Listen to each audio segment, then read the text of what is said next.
This is the regular meeting for December 2nd, 2020. Any adjustments to the agenda, Karen? None. None. Okay, good. So approval of minutes of November 18th. I'll make a motion to approve the minutes from November 18th, 2020. I second the motion. Okay, it's been moved and seconded to approve the minutes as presented for November 18th, 2020. Is there any discussion? Doesn't appear to be any discussion. All those in favor signify by saying aye. Aye. Aye. All right. Unanimous. There we go. We like that. Okay, next is warrants, and I'm going to disappear for a minute because I have to open it on another screen. I will be here. I just won't be visible. And I'll make the motion, Josh, to approve and execute the warrants from November 18th, 2020 upon completion of review. Second the motion. Okay, it has been moved and seconded to approve and execute, David, the warrants Yes. as presented. So I have, that's AP first. Hang on a sec. You want to do payroll first, Karen? Yes. So I have payroll warrant dated December 4th, 2020 in the amount of 15. Do we have to approve the motion before we go? Oh, sorry. Yeah, no, I missed that one. I was too busy searching. So it's been moved and seconded to approve warrants upon completion of review. If there's no discussion, all in favor? Aye. Aye. All right, Karen. Okay. Payroll warrant dated December 4th, 2020 in the amount of $15,411.57.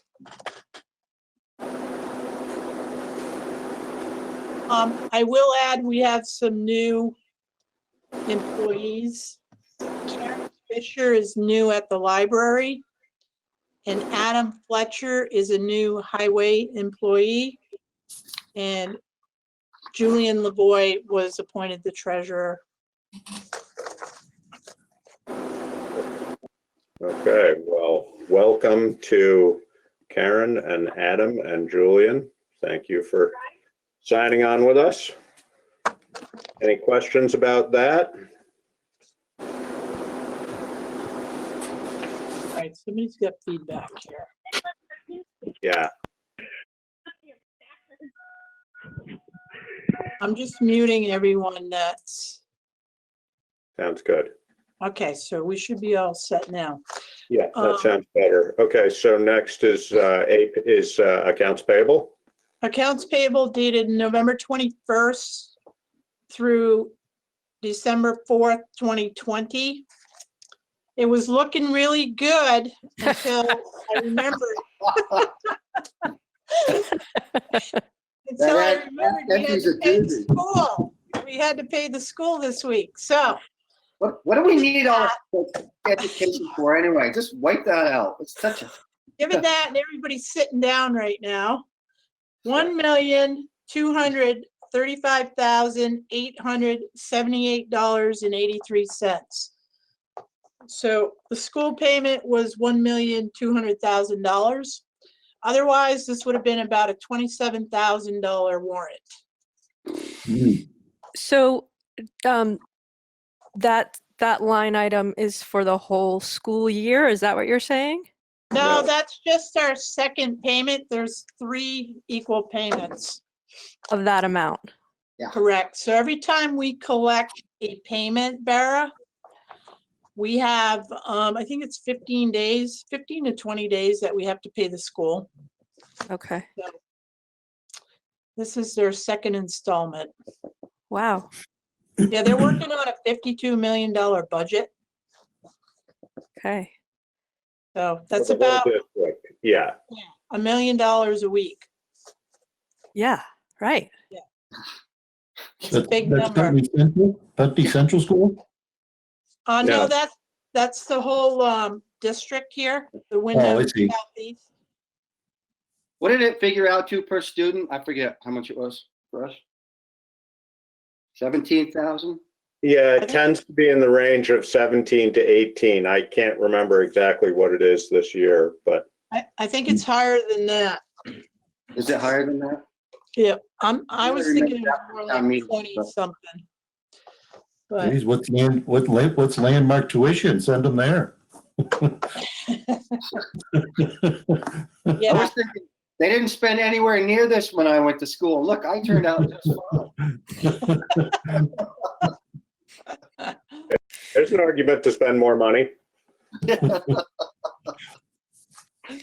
So the other line items obviously pale in comparison, but I do have questions about them just to have me learn a little bit more. okay. What is Yeah, go the ahead. COT Systems Inc.? COTS is our digitized land records. Okay. So we did And get then- a grant. We got a grant, Barra, to do most of that. It was Okay. $20,478, but now we have to pay like a monthly fee. And what happens, people can just go online to our land records now, Right. and they print what they want, and they pay online, and then the money comes to us, and then it works out really well. So with COVID, it works for title researchers and attorneys. So what is this amount for a month or? Let me look, because I know there was more than one. This was part of the setup. Okay. Yeah, there's more than one invoice in here. Yeah, our So- monthly is not that much. Our monthly is in hundreds, not thousands, isn't it, Karen? Right, it's $160 a month. That sounds reasonable. Right. Okay. And it was like $3,900 to do some more digitizing. Got it. It was the last piece of the contract. Okay. Was that Like $3,900 20 covered years by the online. grant? What was Yeah. that, David? Sorry. $3,900 covered by the grant money, or was it in excess of the grant money? No, it was covered by the grant money. Very nice. Great. And how much do we generate online so far per month? I don't really know that. Melissa might have a better, I did see, we did get $74, but I don't know if that's like, it's not a Yeah. bi-weekly thing, but We Alyssa, got go ahead. we got $71 for the first payment, and that was for a partial of October, because I think that's when we actually got up and running. Yeah, October So- 14th. Yeah, we haven't gotten November's yet. Okay, And it's too early to know whether or not it will generate the expense. Right. to cover the cost every month, right. Yeah. I'm guessing it'll also take a little while before people know that it's available this way and that we're sort of optimizing the usage of it. So, Right. but the other thing you should know about that, Barra, is that there is state money that we are given each year to support a fund for basically upgrading of town records. And we have a reserve account for that. Karen, what's roughly in that? 85,000. And so this was grant money that we received on top of that, but there's a lot of work to be done to upgrade everything that's in the vault to have it digitized as well as available in the vault. I bet. But the state underwrites that to a certain amount every year. We hadn't been doing it regularly, or we had, but not as much as we could. So that account built up quite a bit. So now we're looking at spending some of it down in order to bring things more in line. And I just am curious, the electric, is that just some building maintenance or something like that? The Mark Mallet Electric? That was, yeah, that was at the wastewater treatment plant. Okay. And And then- one of the so pumps. I'm just trying to, I'm Fine, ask whatever you Fine. want. a simple answer is fine. Don't feel like I'm like drilling you. Sam's Outdoor Outfitters?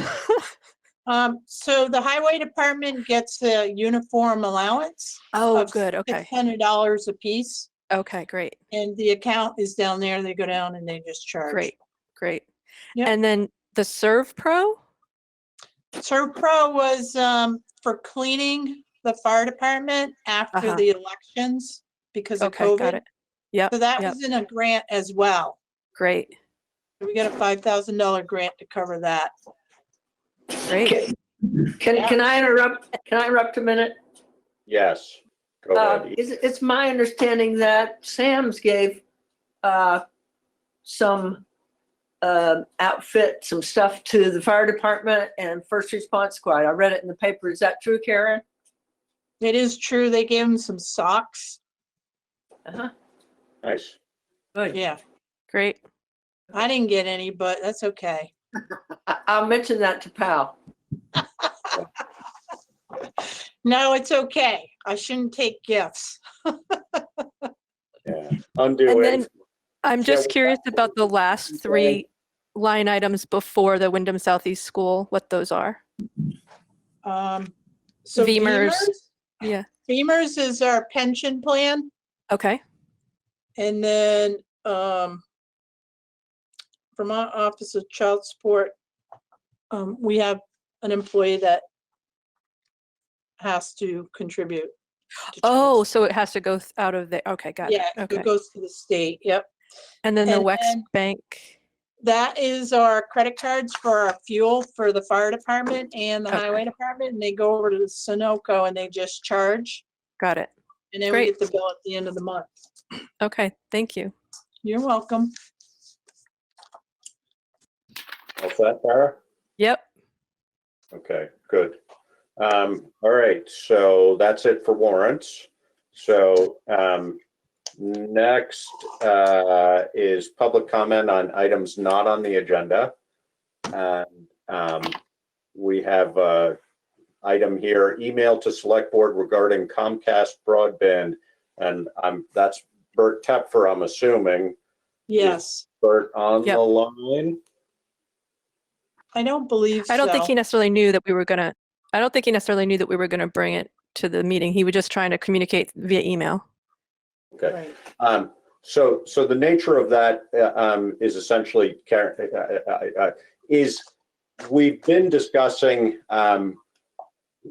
various different approaches to expanding broadband within the town limits. And there's a group in the neighborhood that Dr. Tepfer lives in up on Watt Pond Road and was it Spring Hill? Sun Hill Sun Hill. Road. Sun Hill, yeah. And he had specifically requested sort of how the town could assist with that. And I know they had been looking at, as a group, talking directly to Comcast, and I'm not sure, Karen, do you have any more details than that? I do not. There's a second group too, I think on Signal Pine. I reached out to Comcast, to our representative, who's going to put me in touch with a business representative. So I will talk to them and see what they can do. It's kind of like consolidated. And it's going to be like the Deerfield Valley Communication Union District. So we'll be looking at various service providers to see how quickly they can get broadband in Putney, so everyone's served. But it's still in the preliminary stages, and it's going to take a little bit. But we are gathering information from all the service providers we can. Mr. Chairman, Yes, Mr. Fairman. because we are under the open meeting law, it would be appropriate if someone read the email to Select Board regarding Comcast broadband service. I can do that. It'll take me a second. Do you want me to do it? I have it. Yeah, if you have it right in front of you, that would be great. So this is from Burton Tepfer. Hello, my select board. I'm writing today to see if you might be able to help in getting Comcast to provide service to our area. As you know, Comcast has taken over SVC and has said it will increase coverage to Putney, among other locations. Without going through the long history of our attempts to get Comcast to include our neighborhood, let us say they're being quite cagey and noncommittal about extending high-speed internet to us. We currently have Consolidated, which has less than up-to-date equipment, and service, as you probably know. My feeling is that the more pressure they get from potential subscribers, many of us have been calling them to request service for many months, and possibly our state or town government, the more likely they will build out the lines to more areas away from towns. Getting high-speed and reliable internet is clearly a necessity for education, business, and just ordinary citizens in this day and age. Why can't the state or the feds mandate that high-speed internet be available to all, as was done with electricity in the 30s? I know you have no say there. So I ask, what can you do in general about this issue, and specifically in the case of the Sun Hill Road, Watt Pond Road neighborhood, to ensure Comcast provides us with state-of-the-art internet? Thanks, Bert Tepfer. Mr. Chairman? Yes, go ahead, Mr. Fairman. I would offer a suggestion to these folks, and that is because broadband internet is no longer a regulated service, but cable television is a regulated service, and they both are carried by the same cable, probably fiber optics now. It would be appropriate for them to contact the Vermont Public Service Department, which acts on behalf of consumers, before the Vermont Public Utilities Commission, to ask them for assistance in this regard, because the Vermont Public Utilities Commission regulates Comcast and is in a position, and has done this in the past, to tell them, if you want to keep your license, you're going to build out some more miles of service. Okay, thank you. Karen, did you make note of that? And we can. I do have note of that, yes. You know, it clearly highlights the conversation that we have been having for years, much less in the last couple months, about the ever increasing need to get wireless, or not necessarily wireless, but to get broadband more readily available through town. And I think this letter just highlights the need for us to both urge the communication union district to sort of keep moving, but also for us to be exploring private options as well. So, and it's also, it's not unusual. That neighborhood is relatively, I mean, it's really not that far from town, but it's relatively sparsely populated. And that often is the case as to why these companies aren't as interested in putting service there, because the return on investment for them is lower. So yeah. Josh, Yeah. I just want to get a sense of, because I know that Consolidated gave a presentation at the October 7 board meeting. I want to get a sense of what is the role of the select board in communicating, purchasing, advocating. What is the sense that you have?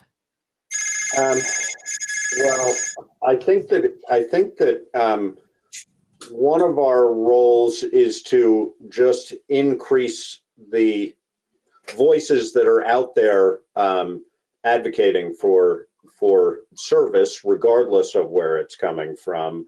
But the other is, for example, with the Communication Union District, we agreed to join it, and I don't know how much you know about that, but it's a group of a number of towns. I think they're up to 16 or 17 now, that started over in the Deerfield Valley, i.e., I think Wilmington, Whitingham were some of the first, but putting together a group that has more influence, hopefully. But Okay. then the other thing, based on that consolidated approach to us, is that we could, as a town, if we chose to, we could contract with a private contractor to build out network for us. If we were to do that, it would more than likely be a bond issue, because it would be a big number no matter how we did it. But we heard that presentation from Consolidated. We should, I know there's been, I think, communication initiated with Comcast for the same reason, Karen, or not yet? Not yet. But also Mike Mrowicki and Core Trowbridge are working with the Communication Union District to basically explore possible options. And we've been through this sort of various different cycles time and again. But for whatever reason, in the current environment, private contractors seem more interested in working with smaller towns. So we may have a stronger position than we have in the past. But a lot of it is just sort of be a clearinghouse for communication about it in some ways is the town's job. And that makes sense. So it sounds like maybe the representatives to the CUD would report back to us at some point, and that would be the next step?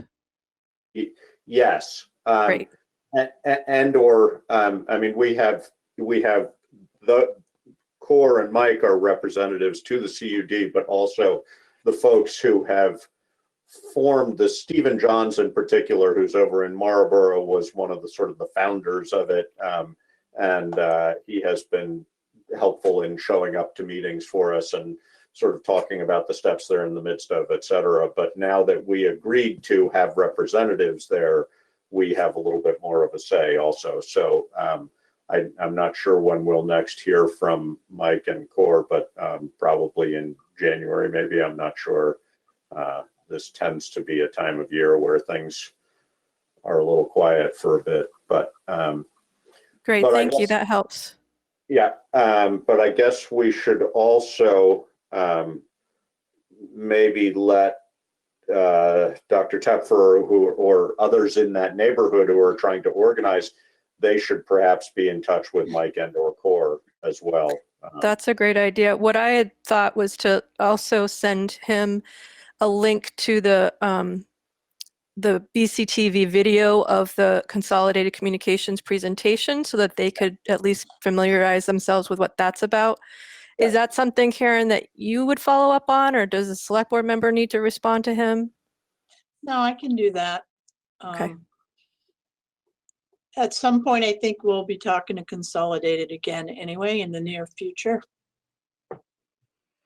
Yeah, and one complication, Barra, that I sort of assume you're familiar with, but we have to be cautious as select board members when we get an email like that. You can't actually, you can't respond to all. You can respond, you can reply, but as soon as you reply to all, then it's a breach of open meeting law. Got it. Because it becomes by default a meeting of the three of us. So so those communications you just have to be cautious about. So it's usually, the sort of the safest way to do it, and I didn't do this in this instance, but is for one of us or all of us to communicate with Karen and say, can you make sure Dr. Tepfer has this information or that information? So that's sort of the process we're going through. And I did that, Josh, so you didn't have to. I forwarded it to Karen. Right. No, I think you weren't, you were on that anyway, Karen, weren't you? I think it was just the three of us. Was it just the three of us? Okay. Yeah. Yeah. All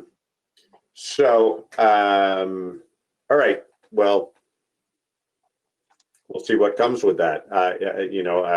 All I can say is that we're, in some ways, Core and Mike have been sort of de facto assigned to be a broadband communications group for the moment, and whether that's specific only to the CUD, I think we were pretty clear that we want to explore the CUD, but we want to keep options open as well. Right. So I think they're sort of keeping an eye on that. But all right. Any other public comment on items not on the agenda? I don't see anything in the chat. If anybody has anything they want to bring up, they can either speak up or put it in the chat. I'm not seeing anything in the chat, so I think we'll move on to Water and Sewer Commission. I think Jamie has something. Okay. Jamie, we can't hear you.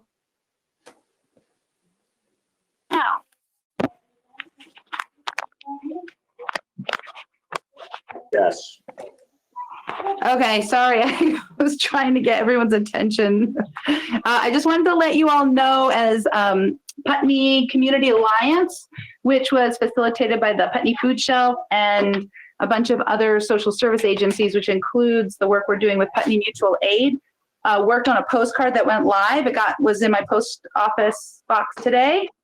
And so every box in the town of Putney should have one as of the next couple of days. And it's a project we've worked on for the last, please don't interrupt right now, lovey. And so it's a project that a group of us, including the food shelf, the emergency management director, hi Tom, Putney Community Cares, Putney Mutual Aid, and then Next Stage, Putney Public Library and Sandglass Theater worked on. And it's kind of like during COVID, making sure folks know what resources are available to them. And the definition of the Putney Community Alliance is a network of local organizations working together toward a more vibrant, supportive, and interconnected Putney. So the beautiful photography of Justin Altman's on the front, and just wanted to make sure everybody knew that was live today. And if they had questions, you're welcome to call me or email. I'm sure Hannah Pick at the food shelf would be happy to answer questions too. Good. Thank you. Great. So now we're on to Water and Sewer Commission. And we are, Next Stage had come to us for reduced sewer allocation, or reduced water usage allocation, wasn't it, when it first came up? But it's listed as sewer allocation. No, that's started the with sewer, sewer. Josh. Started with sewer, sorry. And it's tied together. Okay, so Karen, do you want to let us know where we are on that? I see that we have Michael Wells and Keith Marks both here. Presumably they're both representing. Next Stage. Can everyone see the shared screen? Yes. Well, Right. if you increase the magnification, that would be good. At the top is usually a plus sign. Right In the middle? Right middle, yeah, How's that? better. Thank Better? you. More? Yeah, that's good.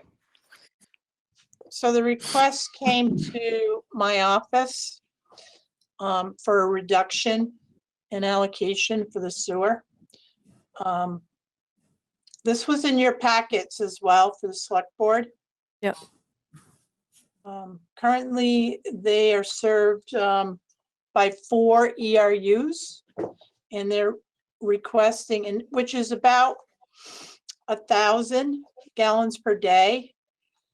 And the state permit, which is also in your packet, determines that there's 960 gallons per day of usage based on seating for 108 persons and another performers and employees of 28 per shift at 15 gallons per day.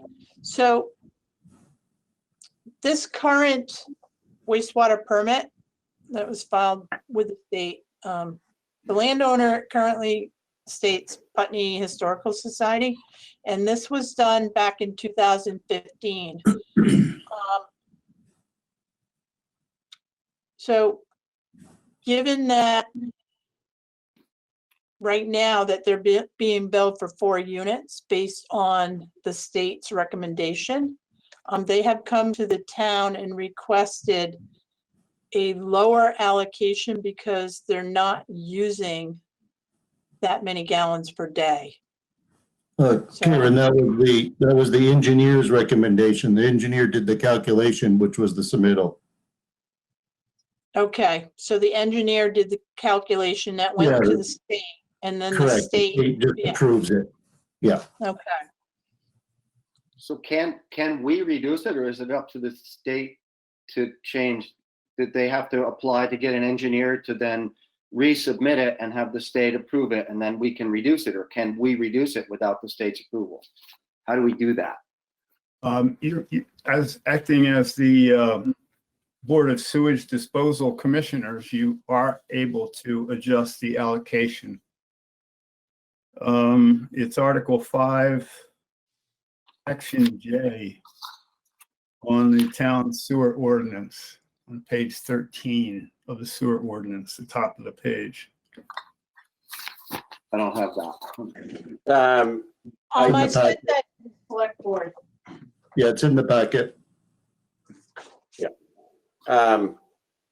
Chris, are you familiar at all with how other towns have managed this? I mean, we've encountered, I don't think you were part of the conversation we had surrounding this last time, which is that essentially whenever there's a state permit issued for an entity in town, which, most recent memory was the co-op with their expansion, they Right. tend to really, I mean, they estimate a maximum, which isn't surprising, that's appropriate, but the usage tends to be way lower.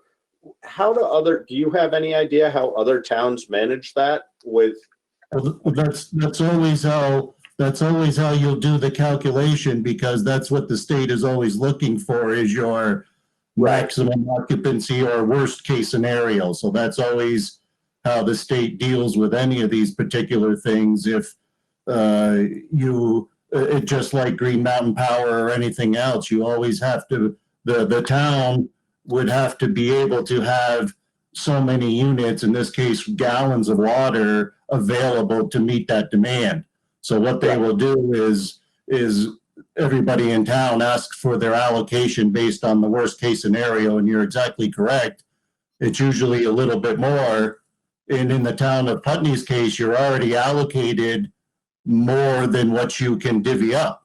So in other words, Karen has gone over the numbers, and she's, for instance, let's just use 100,000 gallons. For instance, you're already allocating more than 100,000 gallons. So basically, if everybody in town did use their maximum capacity, you guys would not be able to supply that, just because you're physically not able to do it with the deep well situation. So that's why you got to go through these checks and balances, more or less, so that you're not giving out more water, say 200% or 300% of what your deep well could actually produce. So that's why you go through these particular processes, just so that, somebody may be taking in more money or whatever like that. You'll start to get scrutinized by the state once you hit maybe 150% or 200% of your capacity. And they base the capacity on the well running for a 12-hour period at your maximum peak demand. So there are numbers, and all of these things are calculated, and they do go through that process basically with every town. But your total allocation is a finite number, and that is based on your well, which is 125 gallons a minute. That's all you're able to produce, unless you drilled another well or got another source or something like that could get into the tank. Now, certainly you're not going to go through a whole tank of water, which is 400,000 gallons up behind Landmark in a single day. That's, even with a fire on the corner there, that was only 100,000 gallons. So you always have to have in reserve in your reservoir the capacity of the town for a single day's use, plus fire flow protection. So you are meeting two criteria with the well. So you really can't use the 400,000 gallons, because you have to keep in consideration your fire flow. So the allocations are basically based on what you're able to produce in a maximum. And then all of the residentials are basically one allocation of 250. And then each of the restaurant or commercial businesses are calculated based on the engineer's submittal to the town. So it depends also if you are, and that's what Karen and I have been discussing the past couple of weeks, how you are setting the rate. Are you flat rate? Are you metered rate? Are you both? Or either or. So some towns don't have meters and everybody's flat rate. So you have both in this case. And then your water is based on the water meters, and the sewer has been on flat rates, because the sewer was put in the 70s, and the water was put in much after, in 2000s. So that, you were able to, you had to have a rate structure for sewer based on non-metered usage. You had to go flat rate in the beginning, because you did not have meters. Everyone had walls or what have you. It sounds like next stage would be doing the town a favor if we have a lower allocation, if the town is going to be needing space, so to speak, or allowance for more water. But I just Well, like that's to, correct. That's exactly correct. So if you are at capacity, which the town is, Karen struggles when a new business may want to come in and asks for, we've denied Sunoco a car wash, for instance, because they wanted 20,000 gallons worth of water. And we said, well, we just can't give you 20,000 gallons worth of water. So that's exactly correct. So in that regard, if we had businesses knocking on the door and fighting to get in there, then it would be easier for Karen to divvy up those allocations. That's true. I have So- 2 questions for Karen. Yeah, go ahead, Barra. So one is, because I see that we have a usage summary report for the account from December 2015 through March of 2020. And there's a significant variation in the consumption. And I'm wondering, does this significant variation in the different time periods create any concern if we do change the allocation? Well, the one variation that you also have is the schools. So you double when Landmark comes on, for instance. So during the summer, the town. I'm not asking, that's not what I'm asking. I'm asking for the town. Is the variation in the consumption just for this specific thing? Is there any concern if we change the allocation as you're requesting? No, basically, I mean, even the peak, as you can see, I mean, this is not a daily meter reading of consumption. I No, don't believe. So no, their it's usage quarterly. This is a is quarterly. significantly lower. Right. This is a quarterly usage. And is it averaged, Karen, or because, even at that peak of 695 of usage in 3/26, 2019, that's Yep. significantly less. But that's still, I can't see this whole form, so I can't tell. I mean, if it's 100, there you go. Exactly. That's the They're breakdown. averaging 149 gallons per day.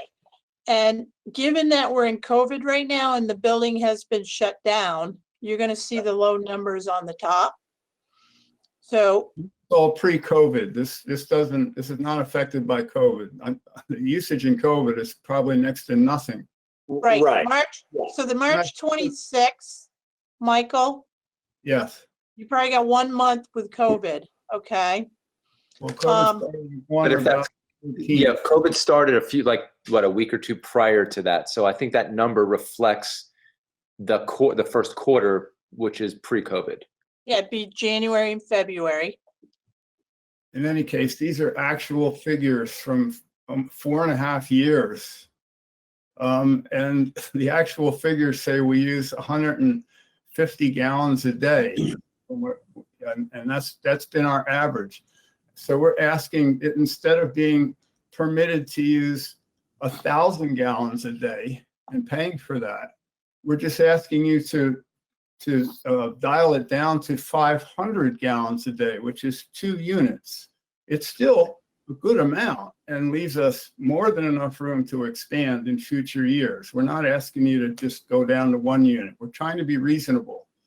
Right. But the fact is, there was a huge error made in the application Agency of Natural Resources in 2015. And it's just unfair that we're, being charged for 1,000 gallons of water a day when we're using 150 gallons of water a day. So we're just asking you as the commissioners to adjust the allocation. Yeah. What was the error? Pardon? Yeah, I would disagree. What was the error? It's an error. It's not an error because it's based on worst case scenario. And I think it's based on their computation. If you were at maximum capacity all day, every day, then in theory, their number would be reasonably accurate. We all know from experience and from the reality that we're seeing of the metering that that's not the case. And we could have assumed that in the beginning, but the engineer can't assume that. they have to do it for the worst case. So I wouldn't call it an error as much as a calculation based on something that has been demonstrated not to be the reality. And you know, I think that I would agree with you that if you were asking for 1 unit, I would say, I think you're pushing it. To me, 2 units sounds like a fair compromise. I mean, I think that you're using less than that, as you have demonstrated, but on certain days when you are at near to capacity, you're probably on a single day, you may use more than that, but it's very intermittent usage. So given, you know, Chris's observation that we have the 400,000 gallon tank sitting there, if that only happens one day here and there, that's not going to be a big problem for us. So I'm in favor of reducing it to 2 units. I think that's a fair number. I think it, you know, buffers it for when you are using more, but also pays a reasonable amount that represents what you could use. So. And I have another question. I totally agree with that if you're using 150 gallons a day, it's not, it doesn't make sense for you to be charged for so much more.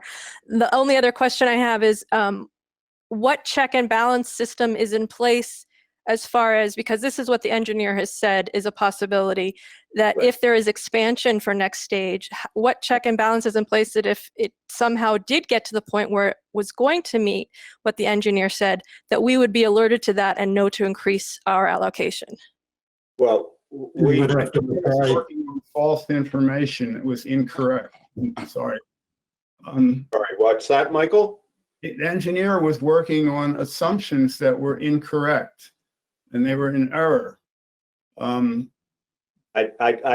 don't think I agree with you, but I'm not sure where you see that. So to answer your question, what would happen is if they changed the use of the building, or if they added another bathroom or something like that, more fixtures will basically force that issue. The business would have to reapply because they're changing the use of the building. So in other words, if they went from a commercial building and changed it to 2 residentials, they would have to come in and ask for a different allocation based on 2 residential apartments, for instance, versus a dining or a pizza house or something. So Josh, that's how the check and balance would go, because they would be changing the building or the structure or something Great. like that, and they would have to ask for more or even less water at that point. Thank So you. now they're asking for more just based on, they're not really changing anything basically other than proving through the meter that the usage is certainly on a quarterly basis less than what was calculated based on the state standard. So Josh, thank you. Josh, since you do construction and are familiar with these things more than I am, I want to go based on your recommendation that you feel like decreasing it as they've requested makes sense. And as long as you do agree with that checks and balance system is sufficient, then I'm fine with voting on that. Well, I think the other thing that's important in addition to what Chris said is that we see the meter readings. So Okay. So we'll know. I mean, if there was suddenly, if 2 years from now, next stage was having, an acting troupe for all practical purposes, camping out there all the time and putting on shows every night with a full house, they might end up using those numbers. We could all wish for such a problem. But if that were the case, we would be aware that those meter readings had jumped significantly, and we would then we would have the ability and the legal, backing to go to them and say, hey, it turns out that in fact now you're using, 780 gallons a day, and it's time for us to look at this again. So it's not something that given that their water is metered, we know their usage every quarter regardless, and that represents their sewage usage also. So in essence, what we'll be voting on is a temporary change that could be changed at some point. Or a permanent change that could be revisited if necessarily. Okay. A different way of saying the same thing, yes. Okay, great. So Josh, just, can I say, I'm sorry. Oh, go ahead. At a meeting a while ago, you said once they give those 2 units up, they may not get it back. Okay. That's correct. So Yes. that's the risk that Next Stage assumes by requesting this is, as Chris has pointed out, we are already at our capacity or maybe even slightly above it. If in 2 years Next Stage came back and said, we really need 6 units, but we were already at 150% of capacity, we might have to say to them, no, we can't. And then they would have to explore how that affected their business model. But given the reality, that seems like an unlikely scenario to become problematic for them. Look, Yeah. we're using 15% of what we're being billed for. And so even if we were to all of a sudden double our usage, we'd still be well under the guidelines of 2 units. And, Right. and I, like you said, Josh, it would be a great problem for us to be in, to have a packed house 7 nights a week where we had things happening and going. I don't think that Next Stage is walking into this blindly. I think that the board, the board and staff have talked about our usage consumption, and if we thought that this was going to create issues for us down the road, I don't think we'd be pursuing this. I think that's why Michael has suggested the 2-unit allocation is a fair compromise for Next Stage and the town. So, yeah, and I think it fairly represents, again, sort of a balance where, because there will be days where you're using more than 2 units, but they're relatively few and far between. So can I make a motion to vote on this, or do we need to do something else? no, that would be great if you wanted to make a motion. I motion that the select board vote to decrease the allocation for Next Stage Arts as requested in the letter. The only thing I would correct Yeah, about that is that we are actually acting as the water and sewer commissioners in this capacity. So it's not technically a select board decision, it's a water and sewer commission decision. Can you make the otherwise- motion so it's right? So yes, a friendly amendment would just be to make a motion that the water and sewer commissioners approve of a reduction in usage to 2 units. Second the motion. Okay, you okay with that, David? Absolutely. You covered everything I was going to ask. So it's been moved and seconded to approve Next Stage Arts request to decrease from 4 units to from 4 ERUs to 2 ERUs as of today's date. And if there's no further discussion, I have a question. yeah, go ahead, Karen. All right, so if we have other commercial businesses that come to us for decrease in allocation, are we prepared to approve those as well? I only ask because Pathetical. You just lost $1,000, Karen, just by making that decision right now. So you're exactly concerned because even 2 allocations at $1,000, you're taking that right out of your budget. right, and the users pay for the water and the sewer, which pays our bonds and all the operating costs for the system. So if we have a handful of other businesses coming to us, is the board ready to approve those requests? Well, remind me, Karen, that I know we had this Michael, you might know too. We had this conversation related to the co-op as well. We approved their decrease also, didn't we? I mean, we didn't No. approve it? No, Okay. And what was our reasoning? because we were gonna revisit the policy, Thank you. Yep. because as we decrease allocations, Right. something has to change, so the rate either has to go up to cover the cost. We had So- I have talked about changing the whole system before we granted anybody a decrease because we thought we were going to be opening a can of worms. We'd have to change the rate depending on how many people wanted decreases. And we were going to That's visit correct, because, before we did any right, approvals. So the flat rate and the metered rate sewer, if you're on water and you already have a meter, so basically water in, water out. But if you change the system, and this is not what Next Stage is asking, they're just We're asking not for. talking about metering, Karen. You're not on a meter, Right. Michael?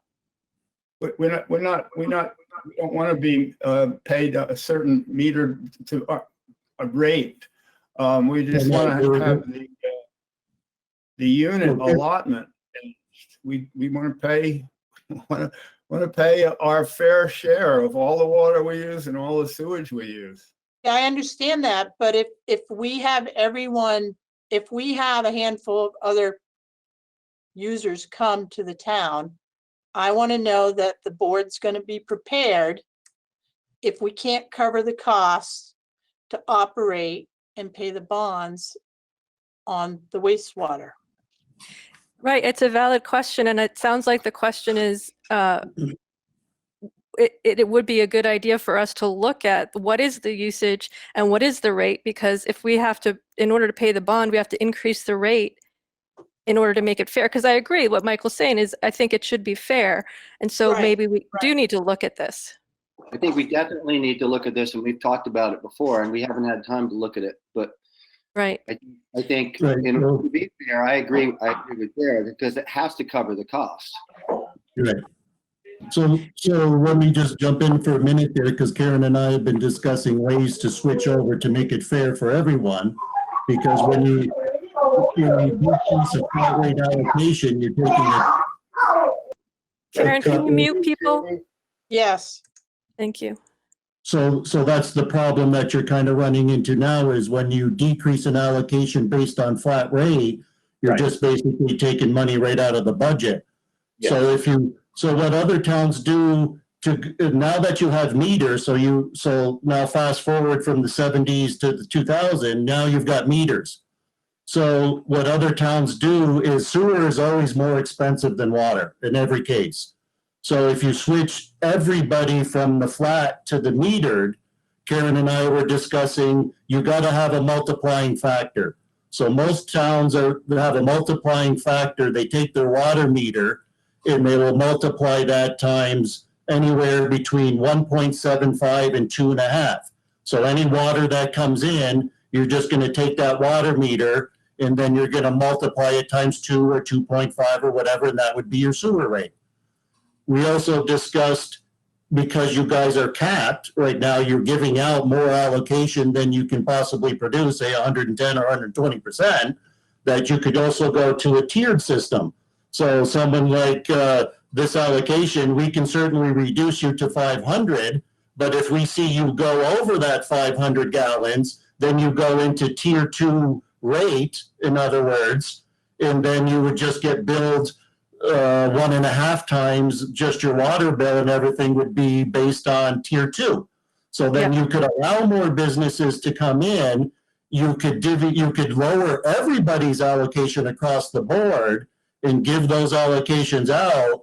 But what you would have to have is that tiered structure at tier 1, tier 2, and even tier 3. So take Landmark College, for instance, with their watering of the lawns. You gave them 3,000 gallons of water to dump onto the lawn.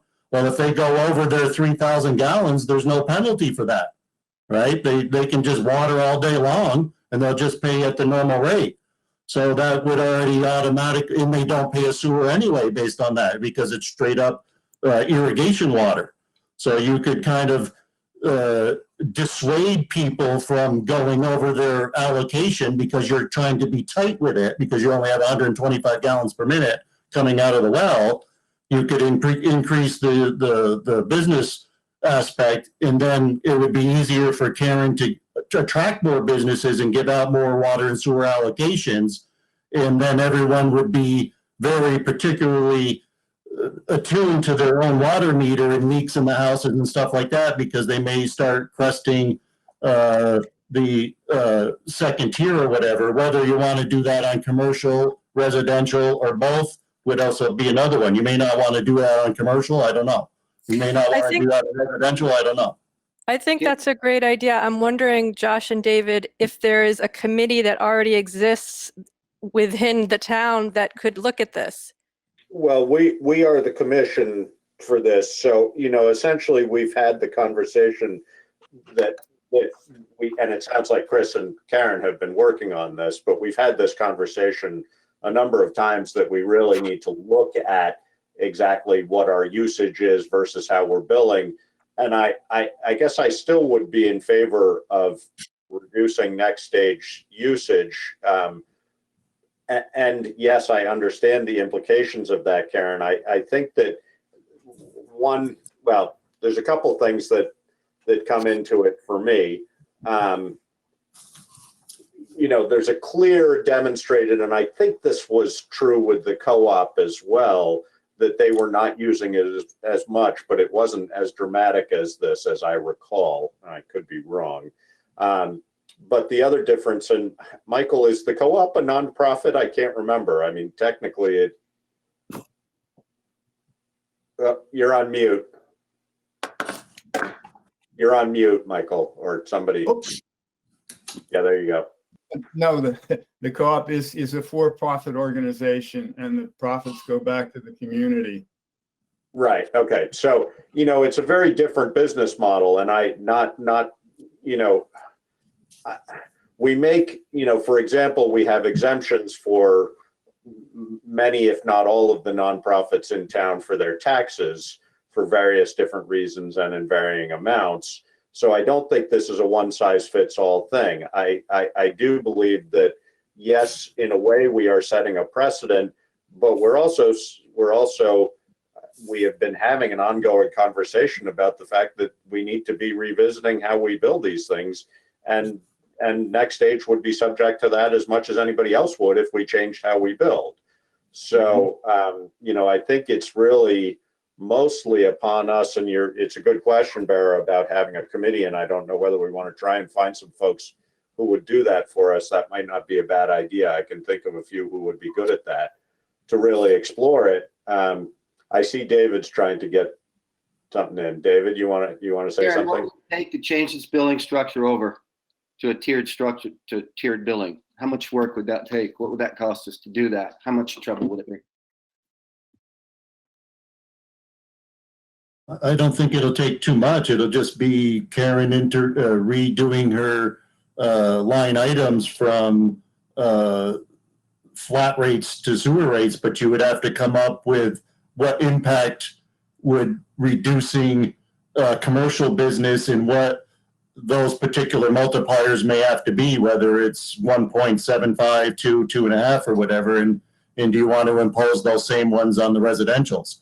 So that's what Karen and I were going to look at to next. If we came up, just run a couple of multipliers based on average usages on typical residential, typical businesses and stuff like that, what first would be the multiplier down the line, and then how would it affect all of the ratepayers right down the line? Because ultimately, when you switch over, the bills may not go up or down. It still needs to make the budget. Right. Josh, exactly. I have It's going to affect different parts of the community Yeah. in different ways, and that's why I was heading where I was headed. That's right. Josh, I have a motion that I would like you to actually word correctly, but the motion is that we agree to lower the allocation for Next Stage Arts, that Karen work with the people that Josh, you thought of might be helpful to figure this out, meet together a couple of times, come to the select board with a proposal with specifics about how this could change. Karen, is that something that you feel would work for you? I think that I won't disagree with the notion of your motion, but I think what I would suggest is that we do Next Stage as an individual thing, and then Okay. we, as a select board, agree that we have more work to do, and that we should that doesn't need to be a motion. It just needs to be a decision on our part to do that, and we've talked around that for a long time. So I think it would be largely up to Karen to decide whether she wants a committee to help her with Okay. that, or whether she and Chris are close enough. I think we have, between Karen and Chris, we have the expertise. It's a question of sort of person hours as to whether having a committee to help explore it makes sense. So then I change what my suggestion is, that we in one motion agree to lower the allocation, and the second one is to ask Karen and Chris, or Karen, to come to us at the next meeting or within the next few meetings with a specific idea of what to do next. So again, the notion is correct, but we don't need a motion on the second part of that because it's not a decision. We would just essentially task yes. Karen with that and say, Karen, Yes. we'd like you to make a recommendation to us. So we already have a motion and a second on the table to approve the reduction in ERU usage for next stage. And just a reminder that that's not a permanent thing, and they would be subject to any changes we made in the fee structure. So, I mean, it is a permanent thing until we change it, essentially. But I just want to Exactly. try If you go from flat rate to metered rate, they get changed anyway. I was going to say, all we're doing, I mean, if the rates change, that's fine. As long as what we're Yeah. saying is we would like to give 2 of those units back to the town so that they can reallocate for future usage. Whatever the rate change will be, that'll be fine for us on our 2 units that we'll be paying on. right. Yep. Okay. All right. So it's been moved and seconded. If there's no further discussion, all those in favor? Aye. Aye. Okay. All right. Well, that led Mr. to- Chairman, Mr. Chairman, Yes, Eva. before you go any further, I have sewer, but I have my own water. I think it's really important for me to know. I've watched my sewer bill go up and up and up. There was a point in time when everybody in the community shared the sewer bill, like we all share the road expense, because some people live out in the pucker brush, so we pay more for those of us that live in the town. And you all changed that, and that's fine. But I also want you to be mindful when you take a look at the sewer bill for those of us that have separate, our own water. Okay? I don't have a meter. I don't have a meter. We could put a meter on your line there. So we had yeah. this discussion back when Cynthia was town mayor, when the new people were coming on. Do we make people with private wells install a meter? And she was against that. So, you know, the people in the past 5-6 years that came on to the line, sewer only with private wells, were not made to put meters in. So that's unfortunate. I've been here for 30 Yeah. years with the Right. only sewer. That's right. Yeah. But exactly right. So, I mean, we could either install a meter or just keep you at flat rate. Well, you're gonna have Again, to install a lot of meters, because I'm not the only one that has their own well. Right. No, we're aware of that. And that's where the ERU calculation comes Yes. in. That you take an average of what people use. And since I know you personally, Eva, I'm guessing you don't use your maximum, or probably even Right. close to it. But the reality is that we're all, as you said, you know, we all have to pay into the system. So that model of, you know, we had the bond being paid off by the whole town for a long time. That, you know, if we have to bond again to, you know, at some point, the sewer treatment plant is going to need, and the sewer underground system is going to need a significant upgrade, and we may end up doing the same process, and that probably would once again return to be shared by everybody. I think our sense was that it had been shared for long enough, but maybe we need to revisit that. But again, I would say this is all part of that same discussion, that we need to be having more about our rate structure than about. Right. Thank you. In the other way, it hurts too if they sell their house. If a family of 6 moves in, then the town is losing income, not going through the meter versus an ERU. So it does work both ways. Yeah. If you're a single person living in the house, or if your family is 6, it's on both sides. If you're at a flat structure, so you may be losing or you may be gaining based on the flat rate. At least with the meter, you have the tool. Yeah. Josh, can I ask a question on behalf of Putney Cares? This is Alan. Yes. Yeah. So Putney Cares used to be on a meter along, or pay its sewage along with the noise house. And when we separated, we started receiving a 1-unit bill. So Yeah. we've been paying that quarterly. About for over a year, I've been trying to see if there's a way to reduce that. We use almost no water. And I talked to Karen, and she and I decided we should put in a meter, which we did. We paid, about $300 to buy a meter and install it. And since that time, we've been charged our 1 unit but we're also being charged the meter rate. So our rates have gone up, plus we paid $300 extra. The last time I talked to Karen about this, she said I needed to come before the select board to discuss this. I'm just wondering what's the proper venue for me to discuss this more? You would have to come to the Water and Sewer Commission. Water should not have gone up because it should have been under 250, so it should have been 1 and 1, flat and flat.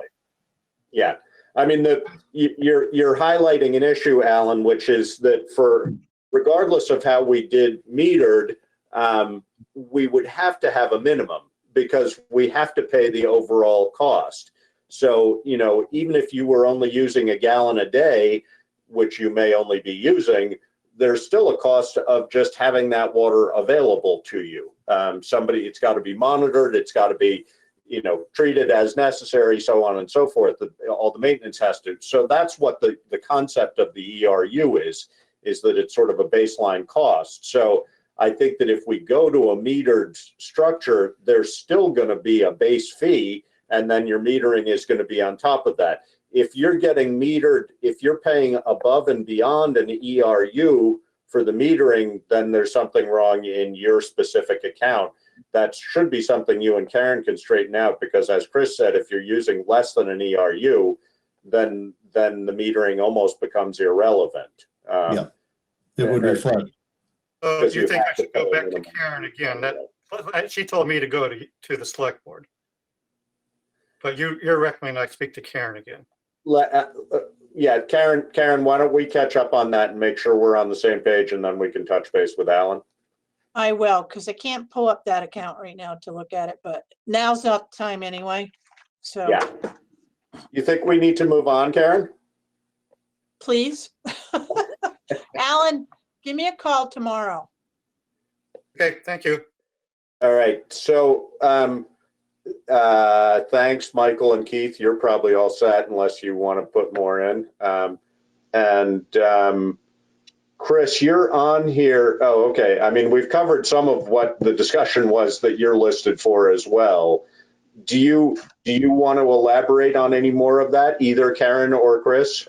Or are we sort of in agreement that we need to be doing more homework before we really have a more meaningful discussion about it?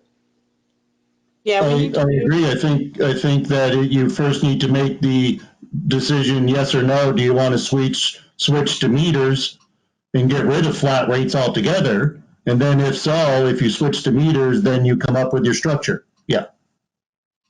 Yeah, I mean, I think that, my guess is that no matter how you do it, there are some who are going to feel it's unfair and others who are going to feel they're coming out ahead.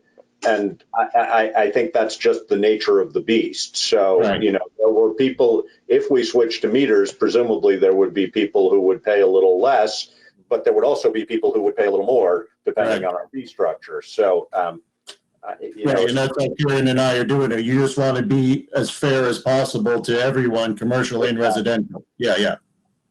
No, and I think that was the idea of the ERU concept, was that, well, this is your base rate, and as long as you're using that or less, then this is what you pay.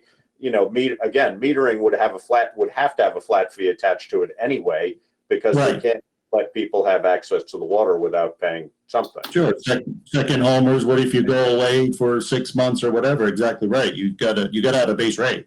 Right. So, all right. So we'll do more homework on that, and then we'll revisit. And Karen, why don't we talk about whether you want some help on that or whether you're good on your own? Sure. All right. Sounds good. Thank you, everybody. Thanks, Chris. Okay, no problem, guys. Good luck. Thanks. Have a good night. All right. So moving right along. We're ready for select board items. So we'll try and keep these moving along. First on our list is COVID-19 update with Tom Goddard. Good evening. This actually isn't going to take all that long. So, given the big concerns that all the states had regarding a dramatic, forecasted dramatic increase of COVID cases due to the holidays in areas surrounding us, that has already shown to be the case. Here in Vermont, as of yesterday afternoon, our cases are up. It's not the governor's cabinet is very confident that at this point it's not directly related to the holidays and to gatherings. However, they're also very concerned, and their belief is that over the next 4 days to 2 weeks, we'll start to see those increases. They're hopeful that we don't, but they're cautiously optimistic at this point. So also at this point, the state is and all the states are actively encouraging people to be tested, especially those folks that did or that did not follow the governor's suggestions and guidance, and actually did participate in different gatherings, so on and so forth. They're urging people to get tested. The only way to get, they want accurate numbers. The only way to get those numbers is through testing. And then should there be outbreaks in specific areas, the health department can begin to work to isolate those outbreaks as quickly as they can. As far as work at the fire department, we're going through some policy changes that'll take effect this week because of some different concerns that have come up for us. So those will all be in place at the end of this week, and then we see what we have meetings tomorrow and Friday, and we'll see where things are at coming through the weekend and into next week. Again, the big thing for on the part of everyone is continue to wear masks, continue to social distance, and don't gather up.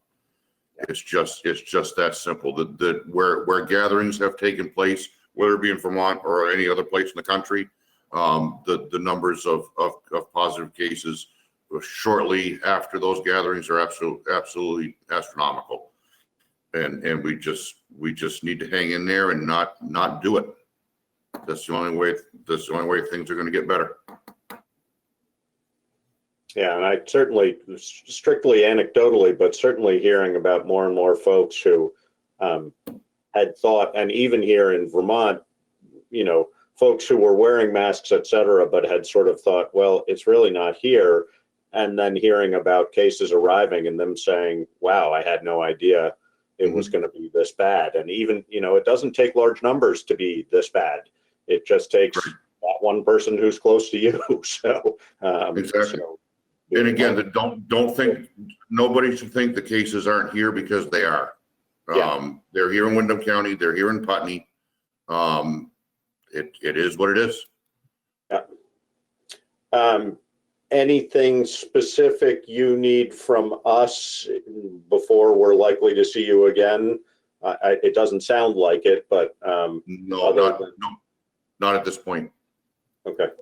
No, not at this point. Should it look like something might be coming along or something, then I'll definitely be in touch with Karen, and then we can get together if we need to. But no, at this point, everything's pretty stable. We are having to do, not that this is going to be a big impact, but we are going to have to be doing some planning specifically with regard to the dry ice. As the vaccine begins to be shipped, there are some very specific and definite hazards associated with the dry ice and the temperatures involved. So we're starting to look at those and do what we need to do to get ready for that. But that's all.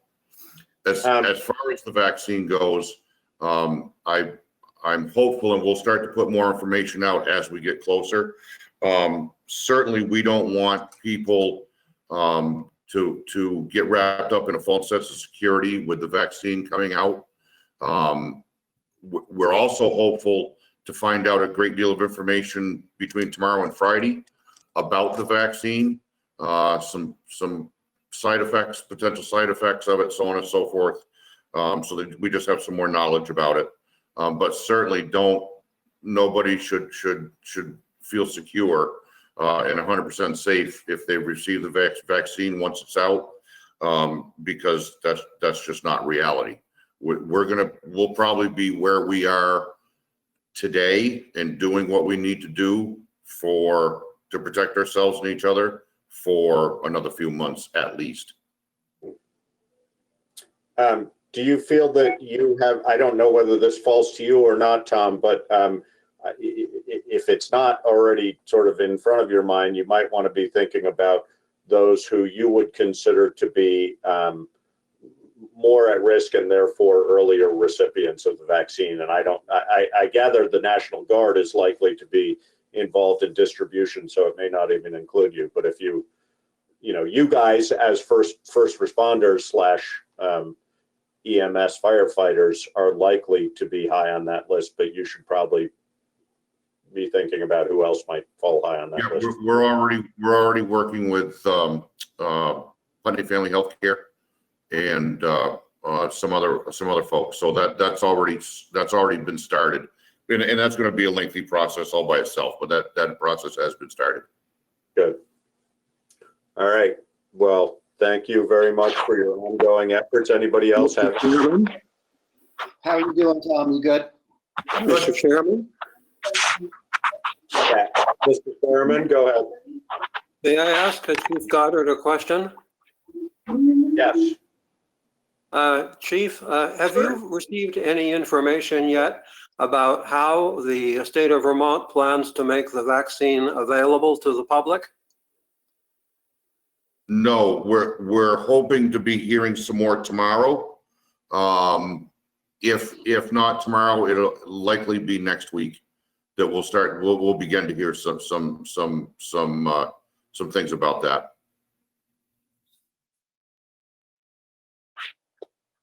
This is Jamie. Can you hear me? Yes, go ahead, Jamie. As a part of a project we looked at with the town select board I think when COVID started in the spring, Amber Paris made a bunch of signs that said, this is what they look like. Please maintain the appropriate physical distance and wear a mask. And they went up around town and we made posters, and then we made, the plastic yard signs. And so there's about 20 of the yard signs at the Putney General Store that are available.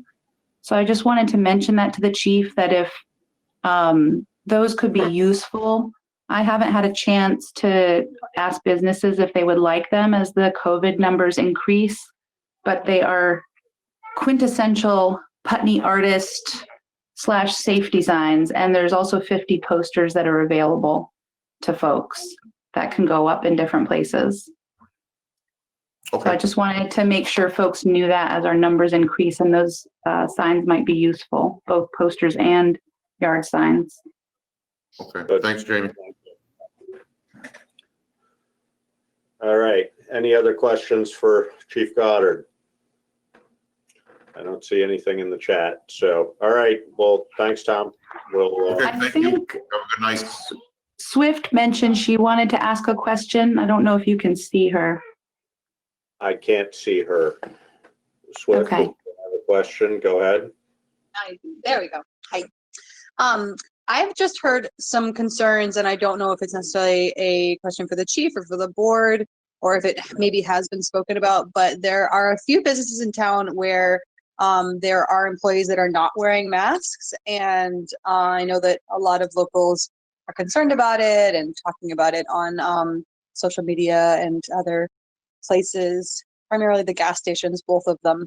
employees aren't wearing masks. And people are just not getting their gas elsewhere. So we're definitely losing the revenue of having locals shop elsewhere. And I'm also not sure of the details of how there's a part in there or that's being excused or what's going on with that. I don't know. Chief Goddard left.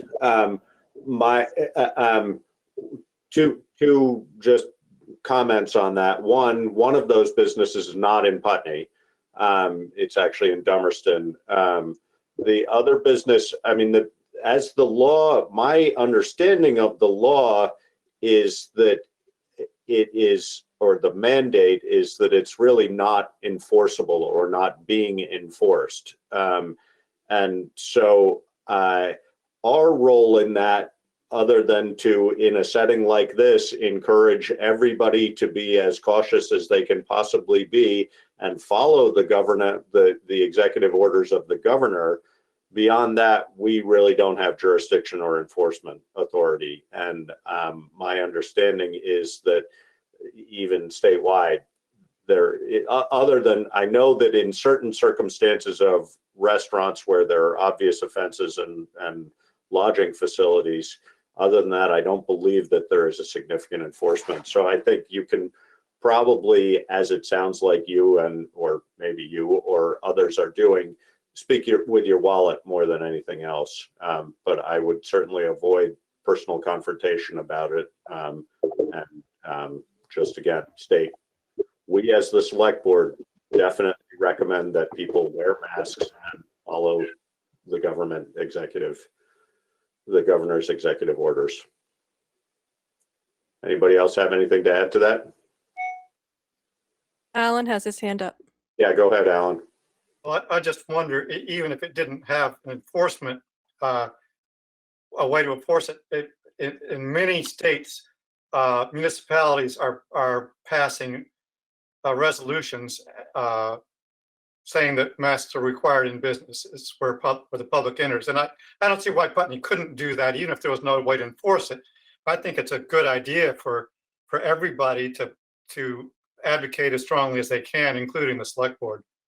We early on, Alan, we passed a resolution which we did not specifically, well, I think it was already mandated that employees wear masks. So that's already a state issue. And we certainly wouldn't disagree with that. But we also passed a resolution stating clearly that it was that businesses had the right and our recommendation to not allow customers in without masks. I'd have to check on the state regs. I would agree with you. Whether we are making a resolution about that or not, I'm trying to say clearly right now, that is our recommendation. And even more strongly, my feeling is our recommendation is to follow the state orders, because the health department is pretty clear about what they want. And if there are businesses that are skirting it, should they be reported? It certainly wouldn't be up to us. I'm not sure who it would be up to. So we can find that out swift and try and let you know. Right, that or even I don't know if this is appropriate, but like a letter from the select board. Dear owners of this business, we've heard from our constituents that you're not following this mandate. Please follow the mandate. Yeah, I would hesitate to involve us in that, just because I'd be apprehensive about that, but because for a couple of reasons. One, it's if we are unable to enforce it, for us to pick any one business where it's been more noticeable than others would feel unfair to me, and they should be following the state recommendations. So we can follow up and find out who should be making a recommendation like that if it's necessary. But I would hesitate to involve us in that, because it's really not our purview. There's also just this is a thought that if you are aware, Swift, of people on social media who do all agree with this, you could write a citizen's letter and have many citizens sign it, and then is maybe even more powerful because you're saying we will not go there. We don't, and I would suggest you frame it in a way that's conciliatory. We don't feel comfortable. We would feel more comfortable. We're therefore not spending our dollars there. We want to support local businesses. If you were to add these, if you were to wear masks, we would feel more comfortable, something like that, and then have many people sign it. I do think we all need to be cautious, though. I don't disagree with you, Bara, but it's really about using your wallet, because it is not up to us as citizens to police other citizens. That is not our role, and that's not our role on the select board either. I mean, you know, enforcement is something that we all need to be cautious about, because we have witnessed across the country the dangers involved in that. So I would be cautious. Yep. And I'm not saying you should purchase from businesses that you should go there, but I would be cautious about how you approach them, regardless of who the business is you're referring to. All right, so any more on that?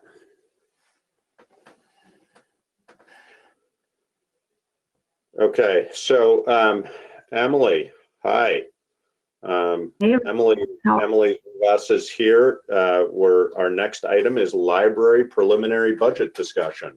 So I don't know whether Karen, you want to comment on that first, or just let Emily go ahead. You're on mute, Karen.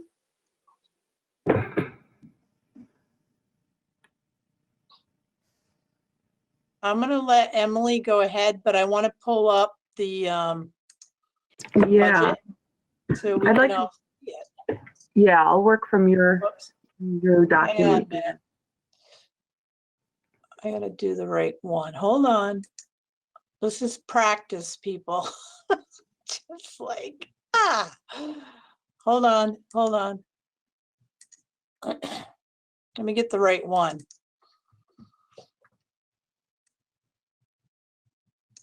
All right. How is that? Can everyone see that okay? Can you increase the magnification? Yeah, and then You might want to hide in order to just make it. Oh no, it looks like it. If everybody can see that well, that's good. I was just going to recommend making it easier to see, but it looks good. But you might be able to go to just full screen with it, Karen. I'm not sure. You might not be able to. I don't know. I think I'm at full screen. That is full online. screen. Okay. Yeah. Okay. So Emily, if you want to tell us what that means. Take it away, sure.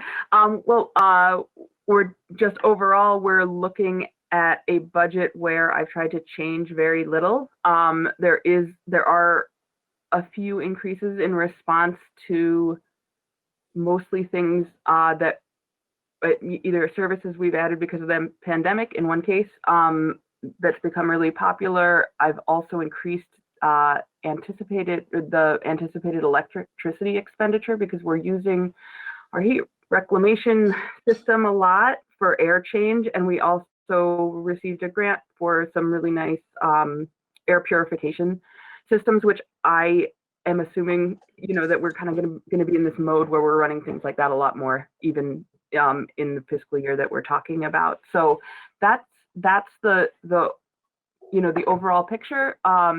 You can see in revenues, most things have remained the same, and there's actually, I think you guys have, this is an old one, Karen. This is not the updated one, because we did add a little bit more to the electric line, and it's not reflected in the thing that we're looking at here together. Okay, well, we can change it on the fly. How's that? If you want to change it, it's a simple, I can just tell you which lines. Now, hey, Emily, can we do one thing? Please. So Bear's new. Yeah. And we're gonna be going through all the budgets. Let's do it. Can we do it line by line, please? Sure, yeah. Whatever you guys would like. The other thing I want to explain to Bara too. So Bara, right now we're in budget 2021. So okay. that green section is our current budget that we're working out of, okay? the 2020 was last year. Yep. Okay.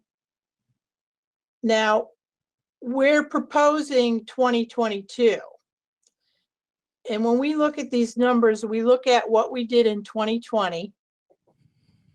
And if we went over, we try to increase it a little bit. If we're under, we decrease the number a little bit, okay? So that's how you read these budgets. So wait, I'm not following. You're saying that we're currently operating in the 2021 budget, even though we're only in 2020?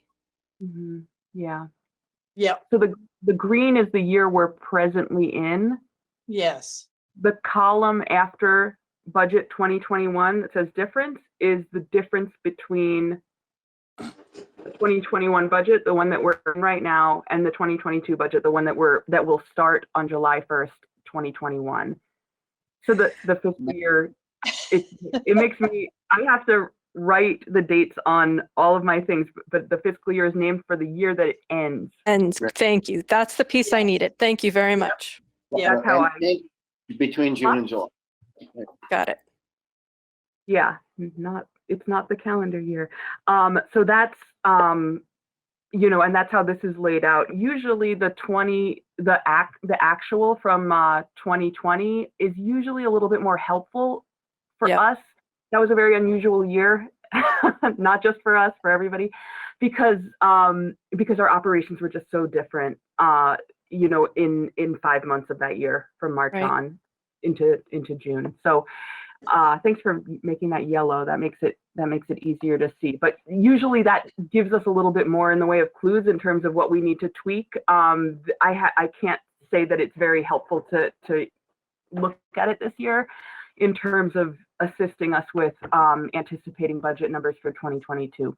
But it's still there. You know, that information is still there, and you can all see what we did and didn't do.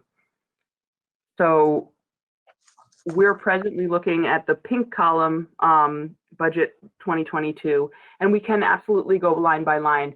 Do you want, Karen, for me to just, when we get to the lines that are going to be different, that are going to be modified, and it's like the totals and literally one place, the electric line at the end. And Karen, I don't actually feel like I need to go line by line, because I can read it myself. I have a couple of questions based on some things that I've already noticed. I'm happy to go line by line, but you don't have to do it just for me. Okay, if you're comfortable not doing it line by line. Yes, thank you. I do have some questions, but I don't know, maybe you're going to get to them, Emily, so I'm happy to have you. Sure, I mean, we can go chunk by chunk. I'll address it by the yellow line. The yellow horizontal lines are kind of like summary lines. So oftentimes they account for several things, like the materials. The circulating materials line is like all of our different books and videos and magazines and newspapers. So we can go by those. But in order to, let's make the change up in the top part. If we can look at the revenues again. The revenues are obviously our various income streams. In addition to the town allocation, the library has fee-for-service things, including our in-house book sale, printing. We charge 10 cents a page. Out-of-town fees, people from outside the Putney area who are buying cards, and fines. We don't exactly charge fines, but fines is more people donate. Fines are by donation, but it's also if books are lost or damaged. That money goes into fines. A substantial portion of the budget comes from the trustees' fundraising. So you can see that transfer in from fundraising is part of the budget. That covers certain programs and our Parks Passes program. Then we also have, and I'm just bumping down by this, and then the trustee appropriation comes from the trustees' fundraising. They also contribute in the form of the endowment interest. So there is an endowment of money that the library has that earns interest, and that money also comes into the operating budget. So that's $27,000 of anticipated things, money that the trustees are contributing. They'll often also contribute additional money, not often, every year they also contribute additional money for discretionary projects. So often it'll be additional money for books. It'll be something like we reupholstered the chairs a few years ago, and they paid for that. And there's certain other programs that I might come to them and say, this is a great opportunity, or we'd love to partner on this, and they'll approve that expenditure, and that's not taxpayer money. It's not, so that's different from the town allocation. Do you have any questions about the revenues? Anybody? For me, it's really useful to feel like I'm talking to Bara, because then I feel like I address everything and explain it, but feel free to jump in, Bara. The thing that we do need to change in order to continue working with this file, Karen, is that the town allocation is $300 more, or the town allocation that I'm requesting is $300 more. So it's 187. 915. And okay, great. And that changed the difference. So that makes the difference between last year and this year, the year that we're proposing, 3,247. And then that's matched down below by in the electricity, if you want to make that $3,000 instead of 2,700. Okay, Great. so this, yeah, so the total expenditure, $229,115. Yeah. Always has to match the Yeah, right. revenue at 229,115. Our, That's a balanced budget. if we want to move on to expenditures, we can do the summary lines, or just look at them and I can explain. Like I said, I've tried to keep as much the same level as I can. We've left cleaning the same, and the same with programs. Programs includes our summer reading program. It includes any adult programs that we pay for. Presently, it's covering our Zoom subscription, because that's how we do all of our programs now. And it also covers our writer in residence program, which is something that has been funded by the trustees. So this is one of the lines where the transfer in from fundraising covers, a substantial portion of our program's budget. They also cover our Parks Passes program, which is those, for anyone who doesn't know, in normal times when museums and parks are open, you can borrow a pass from the library, like you borrow a book, and it goes out for 2 days, and it is either free or discounted admission to Mass MoCA, Vermont Institute of Natural Sciences, the Montshire, their Carl Museum, and a bunch of other cultural institutions, some of which are open right now, and we do have some of those if anyone wants to get in touch and ask. I increased the maintenance very slightly by $500. Our maintenance costs have been going up. The building is now 16 years old, and we're starting to see more need for that. Circulating materials, I've left this completely the same as last year. So that is all books, also magazines and newspapers, and video and audio books. I've also left our supplies budget the same. That's all office supplies, and it says postage. The spirit of the postage line is now a little bit different in that we use a courier, which is much more cost effective. The courier is between a lot of the libraries in the state, and it transfers bins of books just between the libraries. So it's a big cost savings for us to use that with all of the interlibrary loan we do. Emily, I have a question. Yes, please. Do you also get a courier grant? Yes, we do. That offsets that a little bit, right? It does, yeah. Yeah, and that's based on how much we provide to other libraries. All right. For technology, I cut this a little bit, and just in sort of the technology hardware department, and have tried to leave the other things the same. Digital content, you'll see a big increase. We added Canopy, which is an online streaming service that's been really, really popular. We added that in April, and people have been really using it a lot. I'd love to keep it for, for people to continue using. Actually, the $3,000 that that I added to the budget won't cover it all, and I'm going to be asking the trustees to kick in the rest for it if usage remains the same or continues to increase. It's been increasing, and I expect to see it be very high during the cold viewing season here.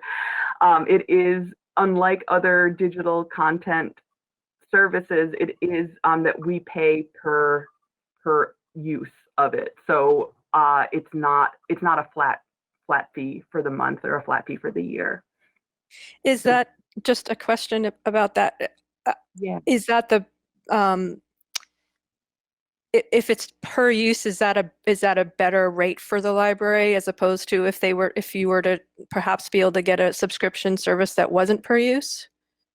I think most of them actually are per use right now. Okay. And there's ones that have different content. Canopy seems to have the most compelling content in terms of the things that I see our patrons being interested in. It's mostly focused on foreign films, documentaries, independent cinema. There's a lot of how-to and a lot of children's content. I think it's an excellent product. They don't have a design structure whereby we could pay a flat fee for this particular service. Okay. But that's a good question. Payroll tax has gone up slightly, as has the salaries line. The benefits and insurance has actually gone down because of the health insurance adjustment. And also, I guess the numbers that Karen gave me for vision and dental are slightly lower. So there's a slight decrease there. Training and travel line has remained the same. Hopefully those things will come back and become relevant again, needing mileage and meeting in person. Utilities, there is just that slight increase in electricity, and I also budgeted in a small increase for heat. And the liability insurance, I think we have Karen gave me a number she thinks is going to be more accurate for 2022. So that's $6,000. So I have an updated number for that line. Oh, do you? That Okay. I would recommend that we use. Do tell. Because I just got the confirmed numbers on Monday. Great. So I would like to see that number be $5,485. $5,484. 85. So 5485. Okay. Great. Another recommendation is I'd like to reduce your heat line. Okay. So this year, Emily, we paid $1.40 for heating oil. Okay. And your budget is like $1,400 for this year.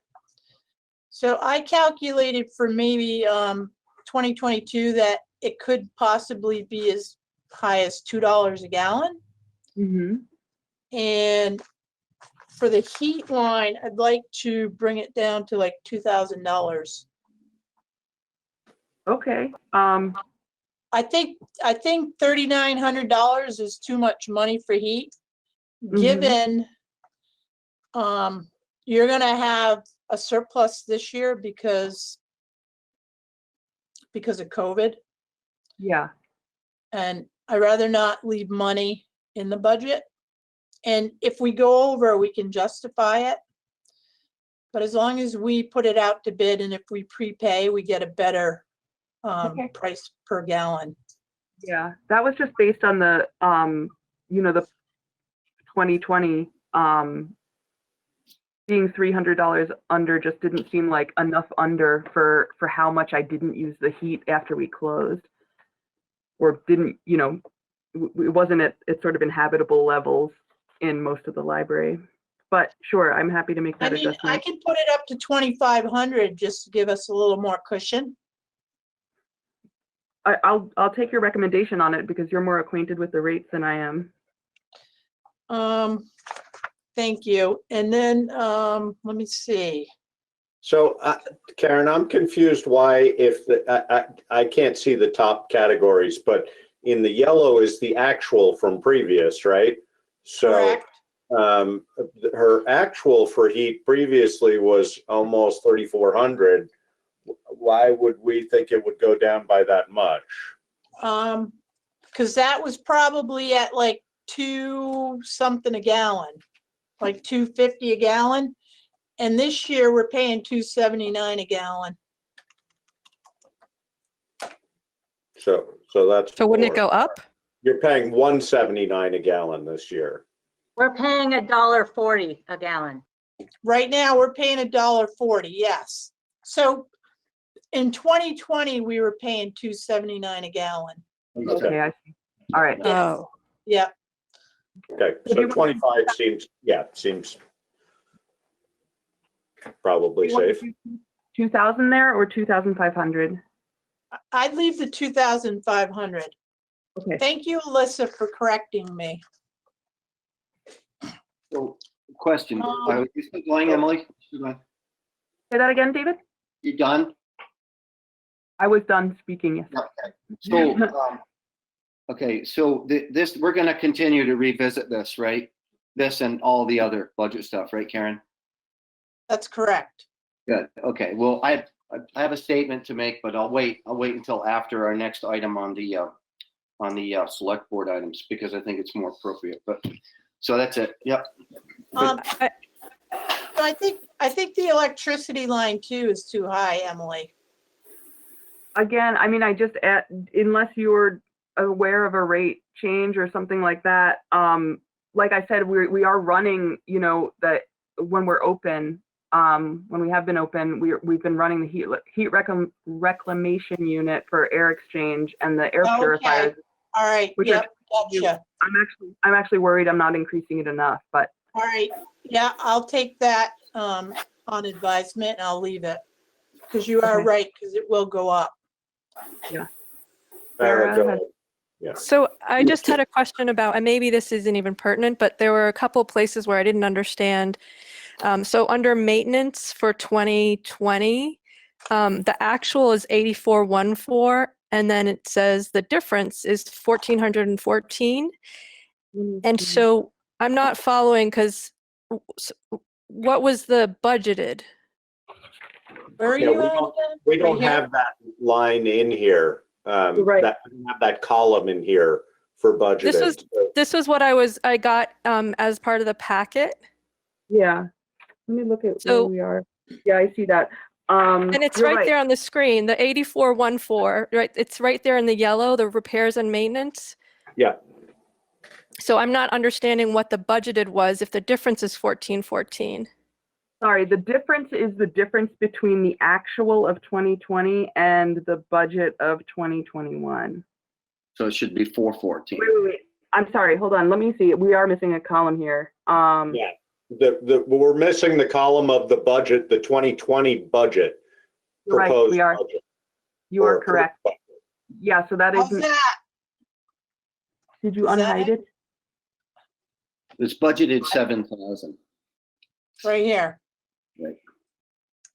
So it's budgeted for 7,000. Let me So- hide that. So what I'm not understanding is in 2021, the difference is 500. So that's just, you're saying that in 2021, No, okay, so this is confusing how I've done it. I'm sorry. And then that way. Right. Huh? Yeah, I say it's- you project backwards one way and forward the other. Right. Yeah, which is not helpful or clear.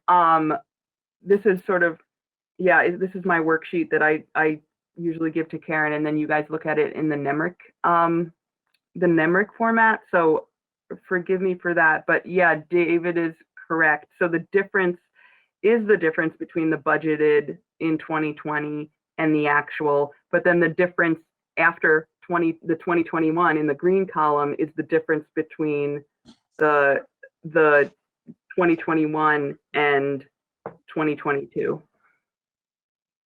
okay. Yeah, it's not great. This is my fault, and I should have made it a little bit more readable before sending it.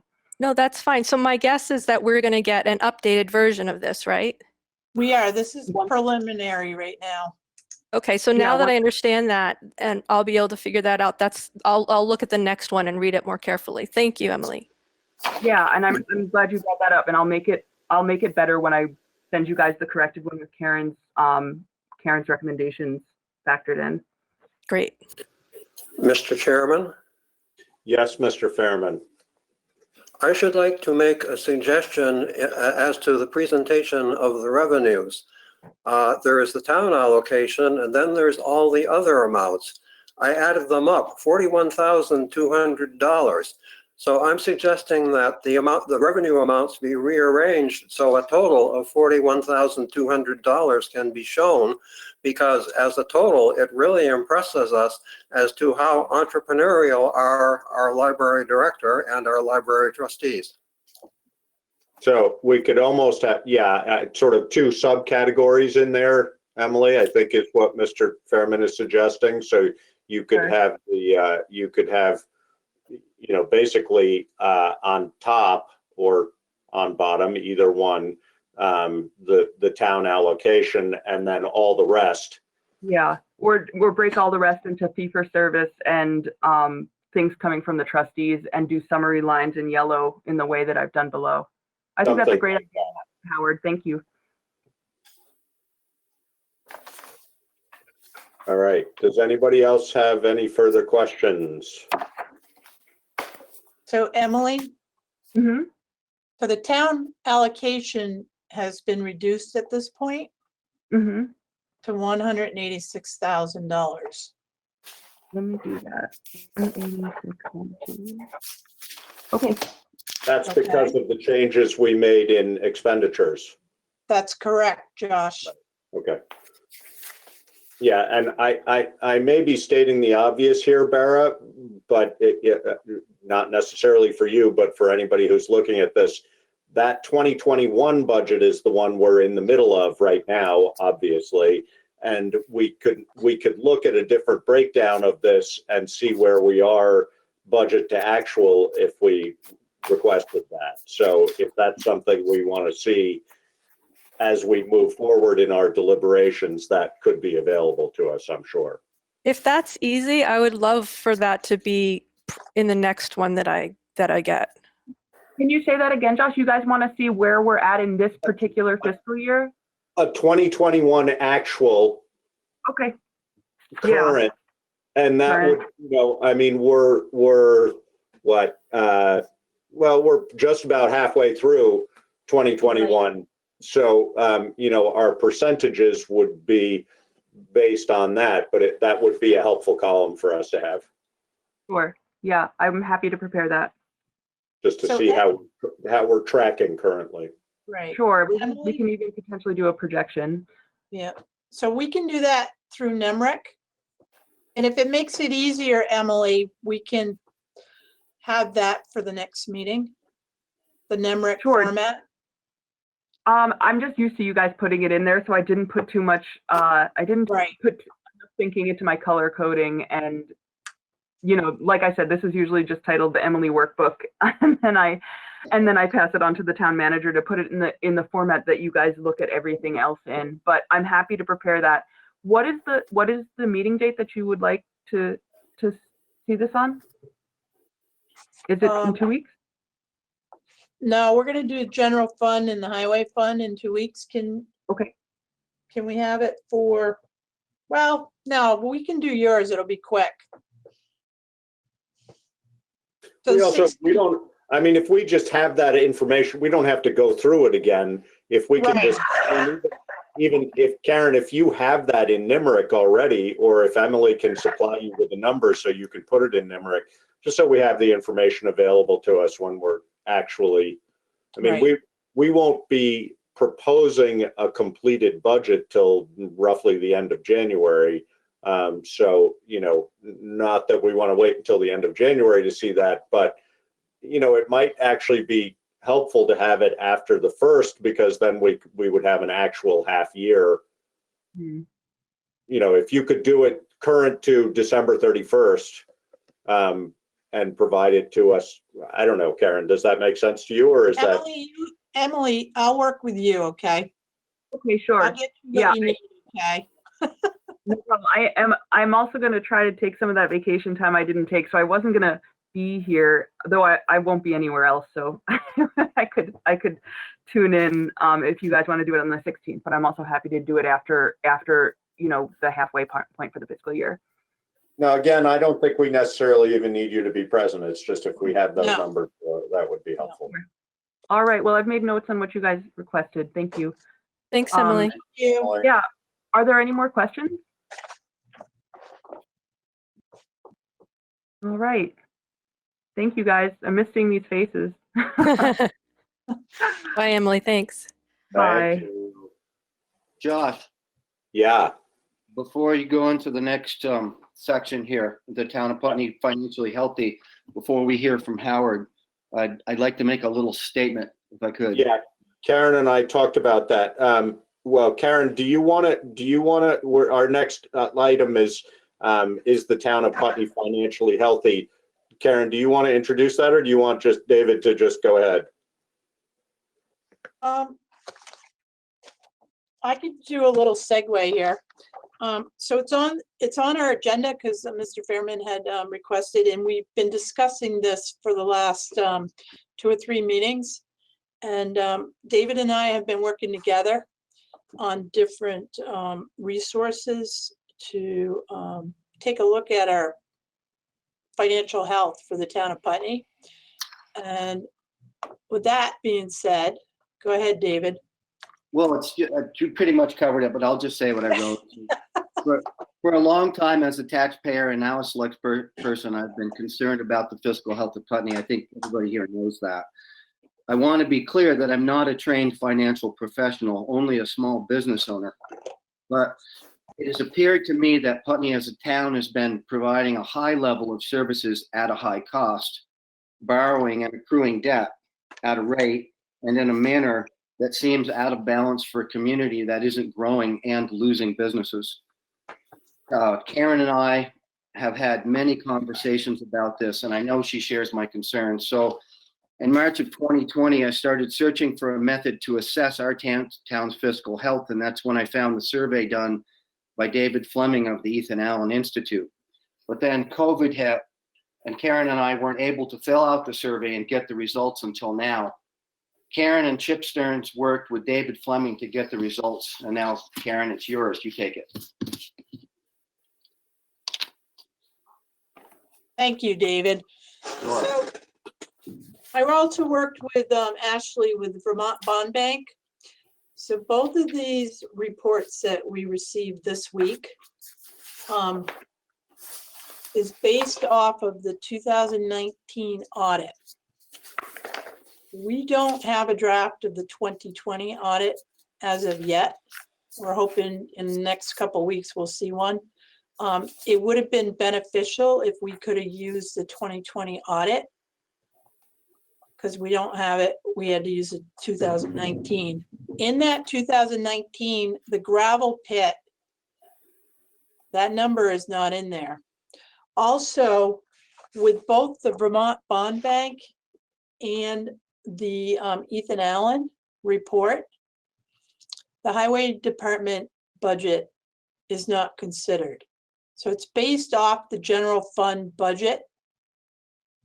I do have a spreadsheet and I have the calculations so I can actually add the highway department, but that's going to take a little work.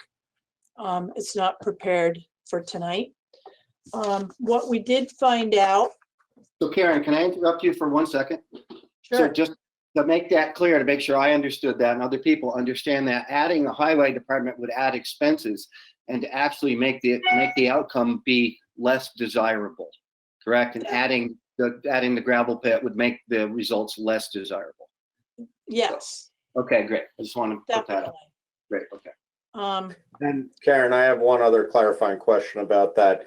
In Ethan Allen's survey of other towns, I mean, why was our highway department not included in that survey?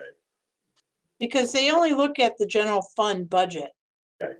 But as we know, a number of towns have their highway included in the general fund, so. That is correct. So, go Is ahead, that, David. that's addressed, right, in what you just told us? That's the caveat. You have a means to add that in now, correct? I do.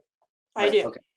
Yeah. And in all honesty to the board and to the community, I would rather be working off the 2020 audit.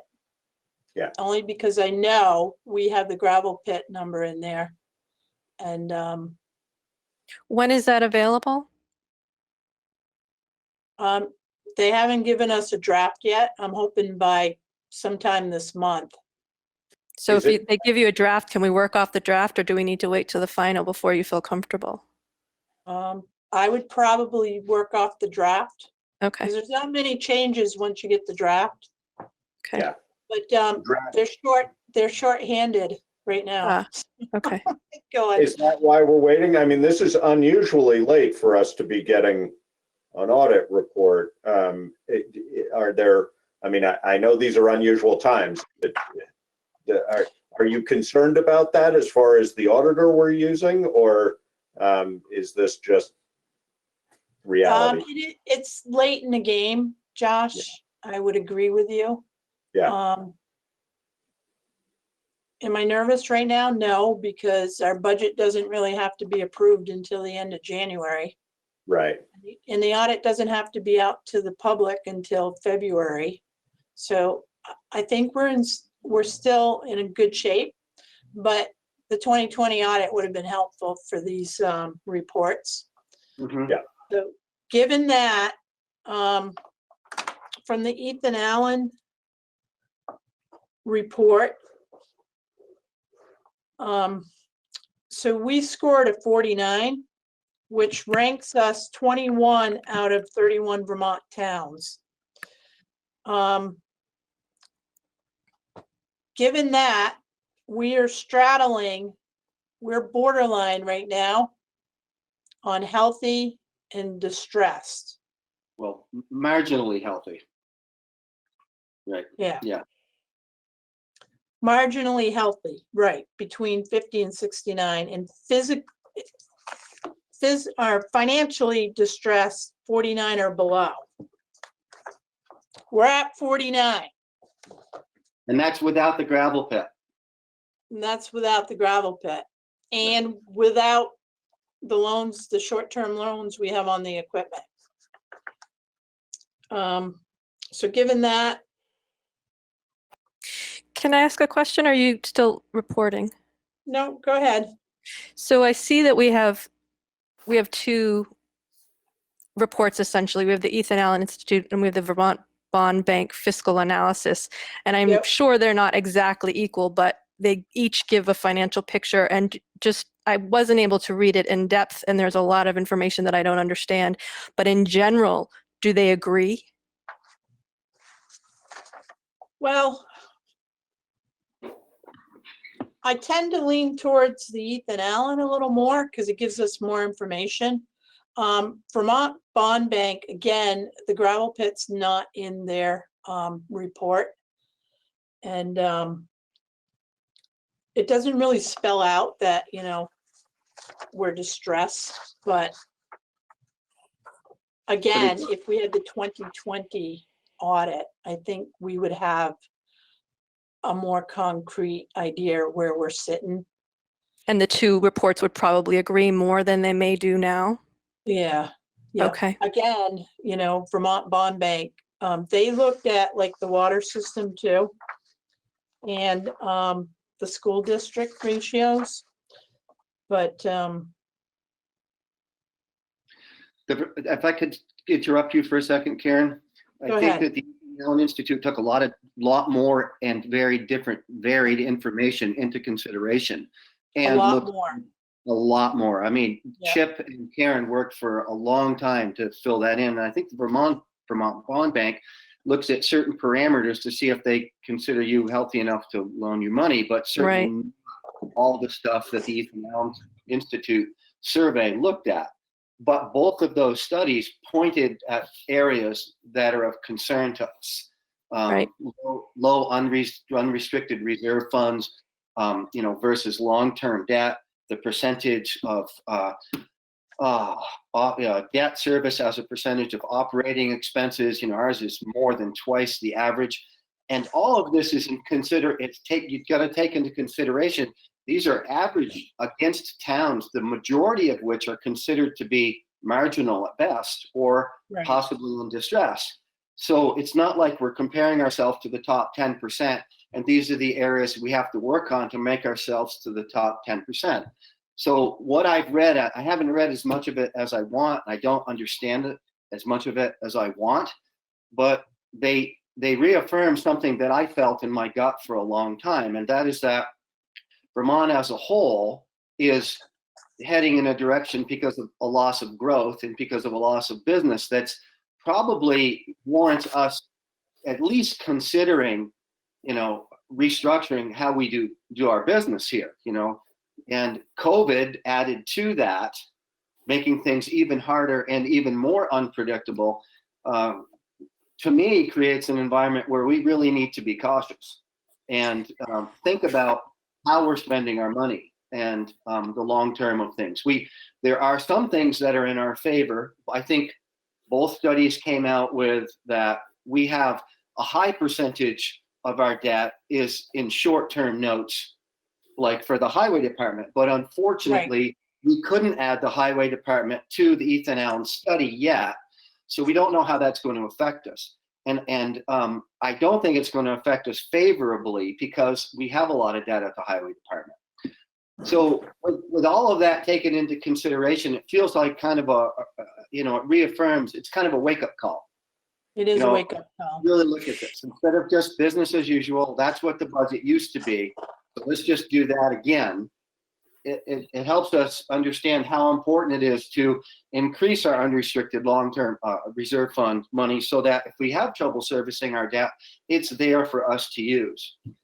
It also, Karen and I have been talking about making sure that the funds and the dollar amounts are actually accurate. The funds actually have the money in them they say they do, and they're actually restricted to what we need them for. Josh pointed out, Karen pointed out, our septic system in town is old. Our sewer system, it's going to need work. What do we have for money in that account to deal with that? Should we be borrowing more money for something that isn't necessarily a need yet, increasing our burden and then not having the reserves? So we could talk about this for a whole meeting, but anyway. Yeah, go ahead, Farrah. So I agree. My approach is similar. I think we need to look specifically related to, as I said before, wanting to make sure people who've lived in this town all their lives do not get essentially taxed out of their homes. And also because of COVID and seeing the changes in economic health, I already am coming from a place of I agree. I think it's important for us to really look in a new way at our budget. I think for me, I want to, in case there is going to be, and there probably will be, residents who feel like, I don't like that cut or whatever, I'm trying to figure out the easiest way to convey to all of us, here's the financial situation, not having everybody to have to look at all of these reports. But I'm wondering, is there a way that we could just have, like, David, you started to do it and it was really helpful. Like, if you look at the ratio, the debt, I don't even know what you said, but the debt to service ratio or whatever, is there a way that we could have just a one-page highlight of these are the things that have come up that seem like they are flags for us, so that we could at least refer people if they come and say, well, I don't understand why you think we're not healthy. We can say, well, these, and they don't have to be all of them. I just wonder if that would be helpful. And maybe you don't even feel that's necessary, because I'm already on board with the idea of readjusting the budget, but I wonder if not everybody will be. Well, I think, are you going to answer that, Karen? Go ahead. Yeah. Well, no, I wasn't going to answer that, but I wanted to add to it, because it's a bigger picture. Especially with COVID, we're not going to know what 2022 is going to bring us for revenue. And, if people are taxed out, they're not going to be able to pay their taxes, and we're not going to be able to pay our operating expenses. So, and not only that, but you have to look at other factors like current use. So when people put, a lot of land into current use, they get a reduced tax, property tax bill. And the state doesn't supplement the towns because people put, property in current use. The bigger picture too is, education. The town, me as finance officer, I can't control the education tax.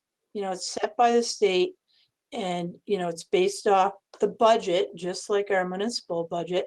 So there are some things we can control and we can be proactive and, restructure possibly, like David said, the highway department is being proactive, talking about moving away from borrowing when buying equipment. What that creates is, another line item for a reserve fund that we can just purchase equipment outright and not borrow. We have to be really cautious, and I think the select board, with my help, I think we can educate people further, but we need to be really cautious financially. I think that's great, Karen. I agree with that. I think the first and most important thing we do before we come up with the page that you're talking about, Vera, which is a good thing to do, I think, is that we have to communicate to people that during this time with the information that we've got, that the most important thing is that everybody is on board with this, and that the biggest thing that we have control over is level of services, and that if we can get people on board with at least looking at, considering lower levels of services. And I know Josh has pointed out this for years, then that would be the most helpful thing. This information is new to us, and right. We're just beginning.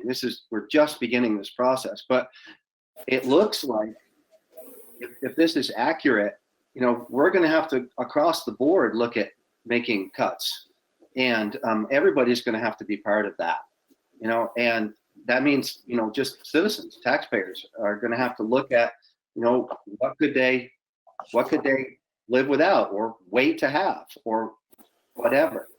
We've started this discussion once before, Josh. I can't remember when it was, but we talked about it sometime last summer. Anyway, and I know Howard probably has stuff to say about this too.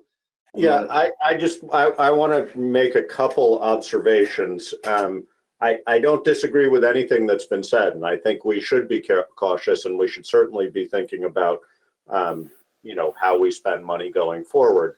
I think it's really important to remember that this study, particularly Ethan Allen, is one person's or one institution's observation and assessment.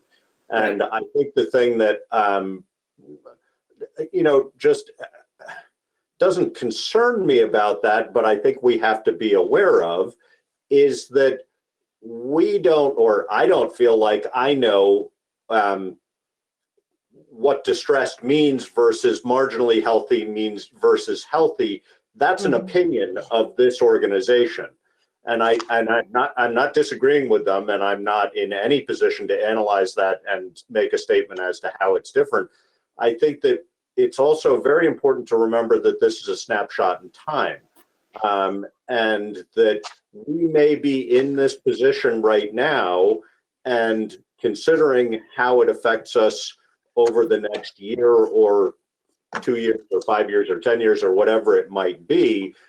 But without putting this into some historical context, that assessment of distress to me means very little, because we may have been distressed for the last 150 years and we've been just fine. And I'm not disagreeing with anything, but what does distress mean in everyday terms? I mean, if we look at, the average American household, I would guess the vast majority of them are distressed. Does that mean that the vast majority of them tank?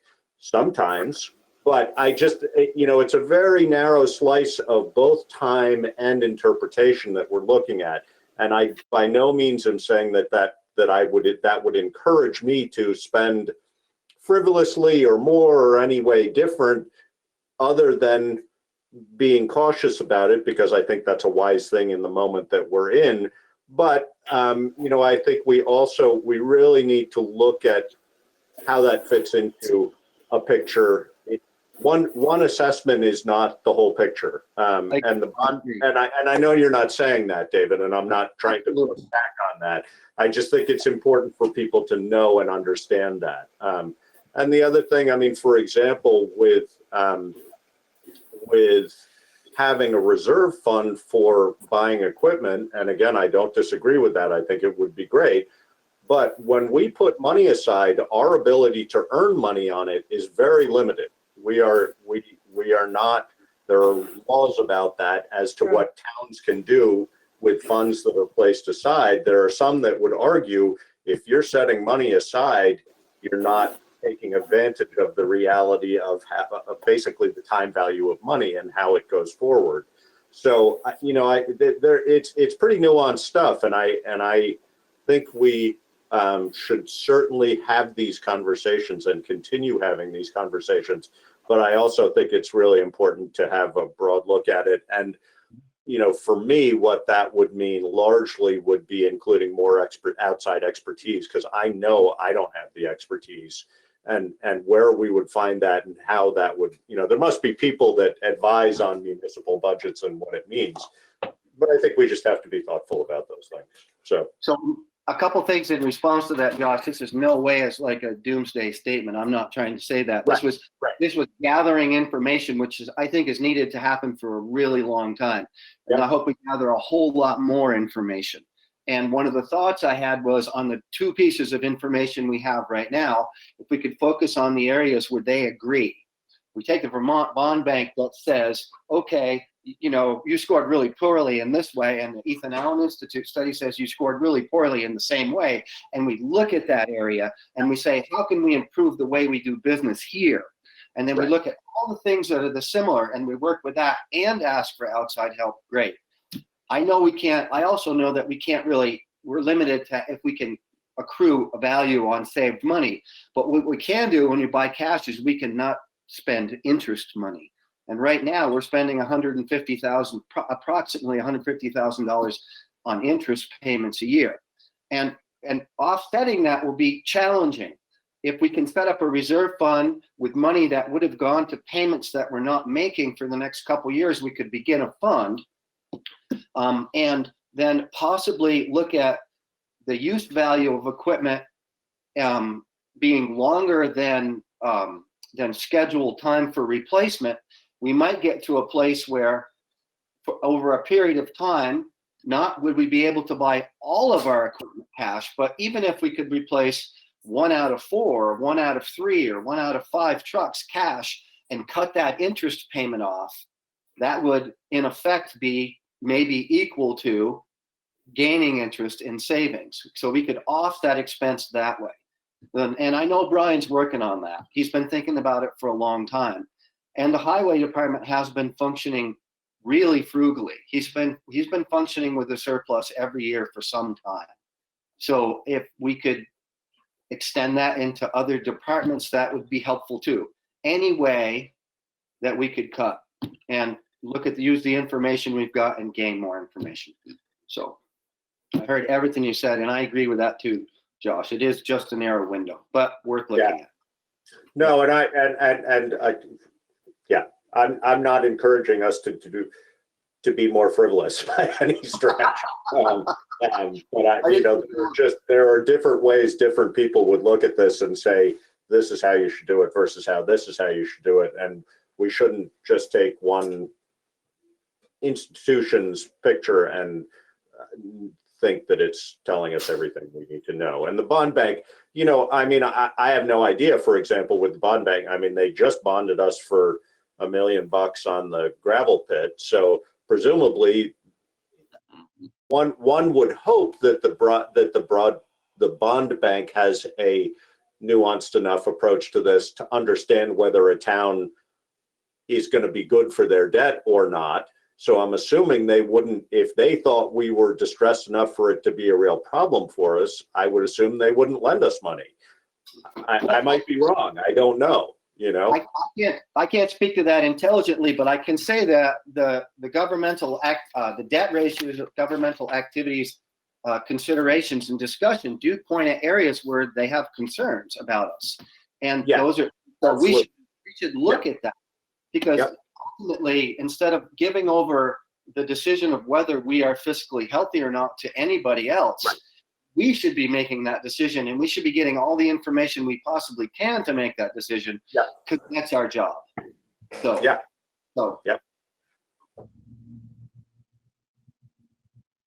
I have a question, and I don't know if we want to talk about it now or later, but I've heard you say, both David and Josh, a couple of times that Putney provides a lot of services, and the implication was that we don't necessarily have to provide those or at that level. And I'm just wondering, what are those? What are those services that are like optional? I'm not familiar enough with the details to know what you're referring to. Well, I'll speak to that first, David. I mean, very basically, the ones that are very heavily reliant on salaries. I mean, for example, highway department, if we had lesser equipment or less equipment, that's a possibility. But if we had less person power, also, that saves money. But that also means that the roads aren't as well tended to. It means that your snow doesn't get plowed as quickly as you're used to, et cetera, et cetera. That's a choice we make. And, the other place that plays out is at the fire department. I mean, some of these services, sewer and water, it's pretty hard to change the expenses on sewer and water because they're pretty fixed.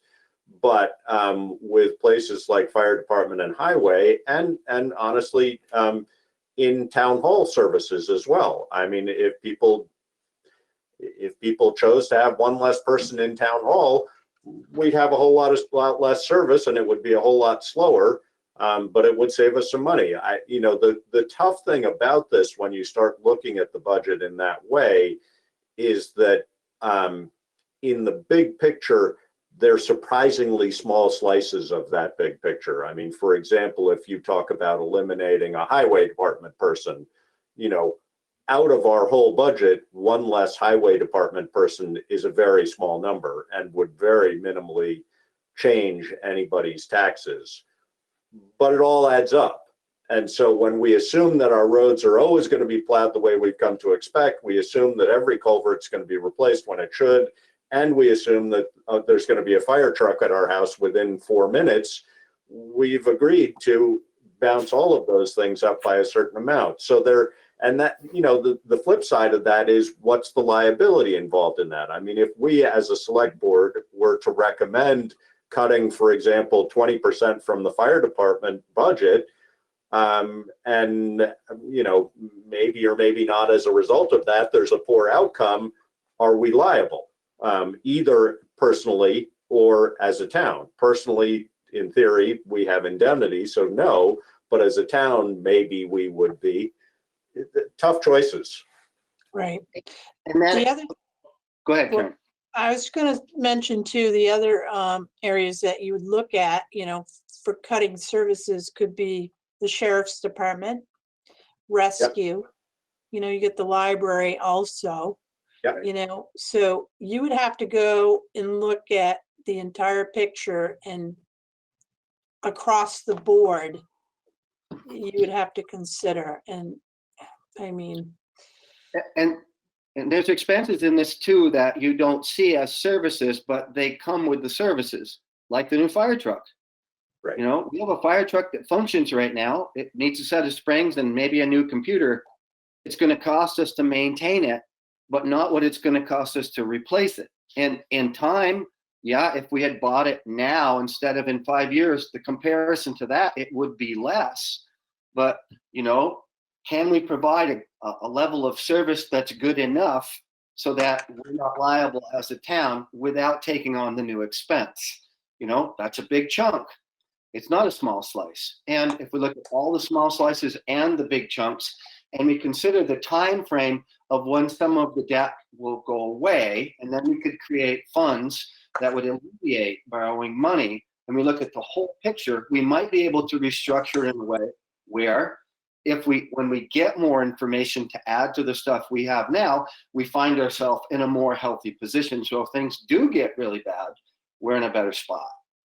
The problem is that the assessment systems, and Howard pointed out this last time, there's no really good assessment for a municipality like there is for a business. The assessment for a business is profitability. You know, you make a profit and you're doing good. Right. And you make more profit, you're doing better.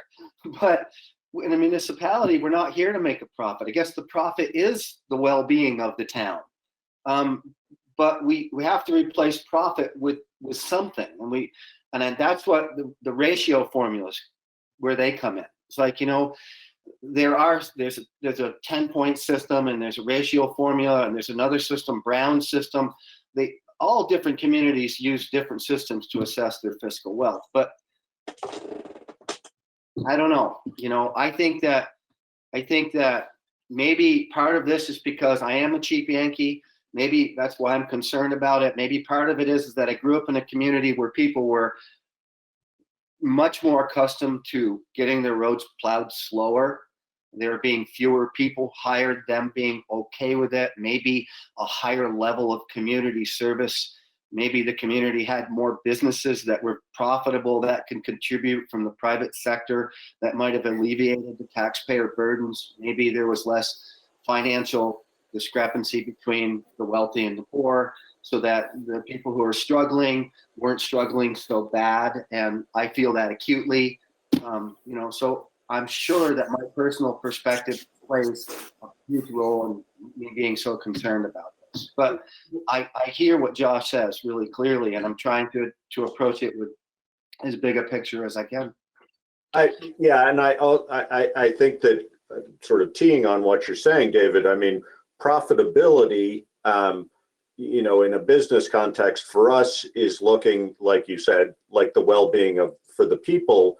You know, one of the things we really need to weigh, and how level of taxes influences this, is who is benefiting the most from those. I mean, when you look at the services that we provide, who really benefits from them and why do they benefit from them? And you know, that's very complicated to look at accurately. I mean, you know, you might be able to say that, well, we need our roads plowed faster and better because people are in a hurry to get to Brattleboro to buy the fancy things they want, and that's benefiting a certain crowd.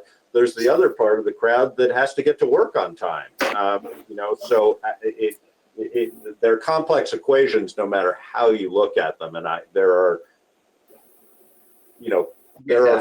think there are few right answers. There are lots of good answers, but there are pros and cons to almost all of them and who they affect. And so how to be as equitable about that as we can is important. But I think overall spending less money would be great. You know, as we all witness pretty much every day in our personal lives, we're not seeing a whole lot of things that are going down in price. So the assumption that we can reduce costs on things very significantly and assume that that will stay that way for an extended period of time is just counter to the world we live in at the moment. And I'm by no means arguing again that we should just spend and figure it's going to be okay, because I don't believe that. But it is a reality that, you know, I mean, like this year, fuel is less expensive, but that's not always going to be the case. And, you know, we may pay less in fuel this year, but we're going to pay more in electricity because we're offsetting it with a different type of fuel, so on and so forth. So there's just always balance. It's just tricky. And I agree with that. And my response to that is that's why the first thing I brought up was trying to get the community involved and understanding that expectation is the biggest part of this. The number one biggest part of this is expectation, and what people can do for the community too, and what they might be able to live with in a, you know, getting their roads plowed slower, or putting on a little bit less sand, or a million ways I can think of that might cut things back by 1 or 2% all over the place, and not reduce the services to a point where anybody's really at risk. And I know that Karen suffers the brunt of that. She gets the phone calls, but so that was the first and most important thing. After getting the information to try to find out where we really are. So that's Okay. it. That's what we got. So I don't know whether, Mr. Fairman, you're listed under this topic, and we've been talking about it for quite some time. Do you have anything to say, Mr. Fairman? I do, Mr. Chairman. First, I congratulate you on you all on another excellent discussion of this topic. You know what I'm going to say because you have received copies, and either this evening or tomorrow I shall be submitting what I'm about to say to iPutney. But in the interest of the open meeting law, I also need to present it now. But I should preface it by saying that the public are about to learn that there is some disagreement about applying the Ethan Allen Institute's analysis to the town of Putney. Now, I can assert that every detail in my analysis is correct according to the Ethan Allen Institute's specifications, unless someone can demonstrate that it is incorrect. So to make this happen, what the analysis you have presented is now a public document. I shall be asking for a copy tomorrow morning, and at the next meeting of the Putney Select Board, I shall present a reconciliation, as accountants say, of your version and my version. Now here is my version. During the November 18th, 2020 public meeting of the Town of Putney Select Board, Selectman David Babbitt proposed, and the rest of you agreed, that the Ethan Allen Institute's Towns in Trouble, Assessing Municipal Fiscal Health in Vermont, be applied to the town of Putney. And so I have, because it is excellent.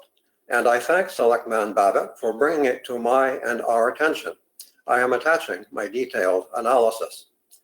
The town of Putney is not fiscally healthy, which no one knew as we begin our public debate about what is right, not who is right to fix this. We control these metrics of the town of Putney's fiscal health.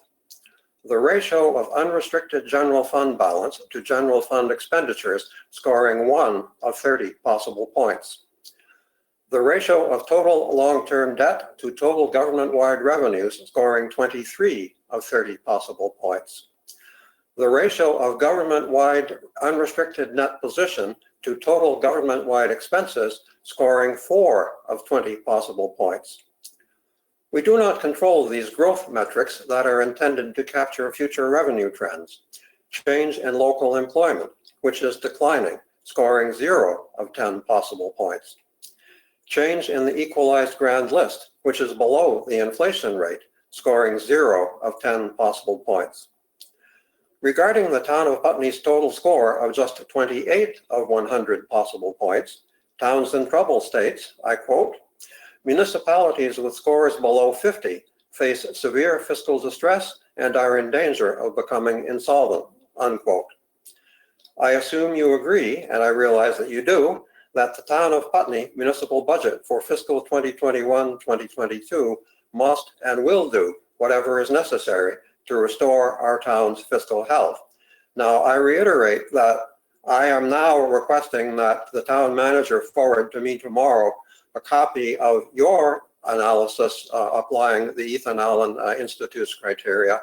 I will reconcile the two, and I may be wrong on some points, you may be wrong on some points, but we need to arrive at a consensus as to exactly what we're dealing with here, and I'm going to assist you in doing so.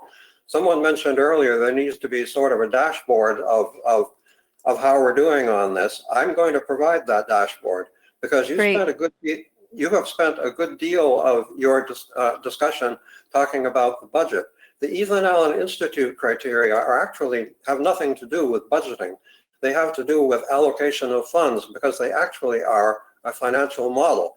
And it's going to be very interesting to hook that up to the budget as you begin working on the budget so we can keep track of how things are being allocated. Because if you look at the formulas that are used, and I have detailed them in my detailed analysis, there are many changes that can be made to improve one of these ratios.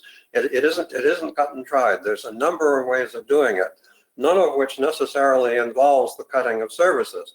It may well involve simply the reallocation of how funds are. What's the word I'm looking for? I'm going to use the word processed because I can't come up. How funds are handled. That's the word I was looking for. So that's all I have to say for now, but I promise you that at the next meeting, I will reconcile our two analyses and I will share it with you folks beforehand so that we all know what we're talking about, because somewhere along the line, we clearly have taken very different points of view, and there has to be a truth somewhere between them. I'm confused. Which different points of view? It sounds like you are agreeing that we're not in financial health. Well, if you recall, according to the analysis from the people there assembled, plus I believe Mr. Stearns was mentioned and another person, the town of Putney, according to the Ethan Allen Institute, scores 49 of 100 possible points. I score the town of Putney at 28 out of 100 possible points, and I have given you the details of how I arrived at this. So I will look at the details of how they arrived at their 49. I will put the two together, and I will work them against the audited financial statements, the latest ones, which are for 2019, and we will see where we disagree and why. And from that, we should be able to figure out not who is right, but what is right. And I just want to go ahead, David. I just wanted to know if Karen, if you wanted to respond to that, because I know you work directly with David Fleming, so I think you might be in the know in some ways that I don't know if Howard did or not, but I know we had lots of questions about how to work the formulas, and I wondered if you wanted to speak to that. Yes, so I worked in a spreadsheet that eventually had formulas and calculations. And I know, Howard, there was some information that you were trying to get from Mr. Fleming, and he was unresponsive. So I think I didn't need the information. I'm not quite sure if you had all the information you were looking for, Howard. I say to the town manager, well played on your part, but actually I obtained all the information I need. And I categorically assert that my analysis is correct unless someone can demonstrate that it is incorrect. And I have volunteered to do this myself by reconciling my analysis to your analysis, and we will find out where we are, which probably means that you have made some mistakes and I have made some mistakes. And the idea here is to correct all the mistakes so we have the actual picture of what's going on. Right. I agree with you. So that we're clear, Howard, I was trying to be helpful. I know. So so Mr. Fairman, I think if, I appreciate all the work that you do, and I think it would be great for you to do that analysis. Where I'm coming from is it sounds like all I want to know is, are we in distress or are we not doing well? And if that's the general consensus, then where do we go from here? I don't need to know a number about how badly we're doing. I more want to know what's the general idea? And so it seems like all of the select board are on board right now with looking at how we can adjust the budget going forward so that we are somehow spending less. Well, it's a question I think Mr. Fairman is pointing out, and I may be misinterpreting what he said. I'm not sure it's as much about spending less as it is about how we spend it, or if we spend it. Yeah, yeah, where we spend it, I guess, might be the most accurate way of saying it. I mean, I think that deciding to slash our budget, and I'm not, I wouldn't say we shouldn't cut our budget wherever we can, but we've all become accustomed to certain things. I'm not sure that cutting our budget is going to have as significant an effect on taxes as we would like it to. It's more about long-term structuring of debt versus whatever ratio it might, debt versus funds available ratios, et cetera. So I don't know. I'm not sure where I'm going with that, but I don't think it necessarily means changing our budget as much as it means looking at where our budget monies are allocated in order to be spending them best. Mr. Chairman? Yes. Yes, to whom? Sorry, go ahead, Mr. Fairman. David, I know. Are you cool with that, David? Go for it, Howard, please. Okay, thank you. Mr. Chairman, you have correctly paraphrased what I said. Responding to Ms. McNeil, actually, we do care about the actual scoring because the ratios are quite detailed. There are many numbers that are involved here, and what we are looking at is how they all work together to give this result. So if we have a higher number, we're focusing on certain of these pieces of information. If we have a lower number, we're focusing on other pieces of this information. So yes, it does make a difference. And actually, that we have something we have to reconcile means we're going to learn a lot more than if one of us came up with a result and everyone said, "Oh yeah, that's it," because that's just not the way. That's just not how reality is.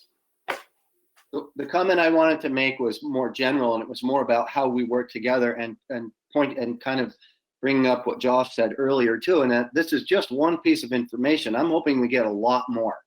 And I think that the process we're going to go through will give us a lot more, and that we need to work together in this in a way that is conducive to getting those results and working in the right direction. And Howard, I heard what you said.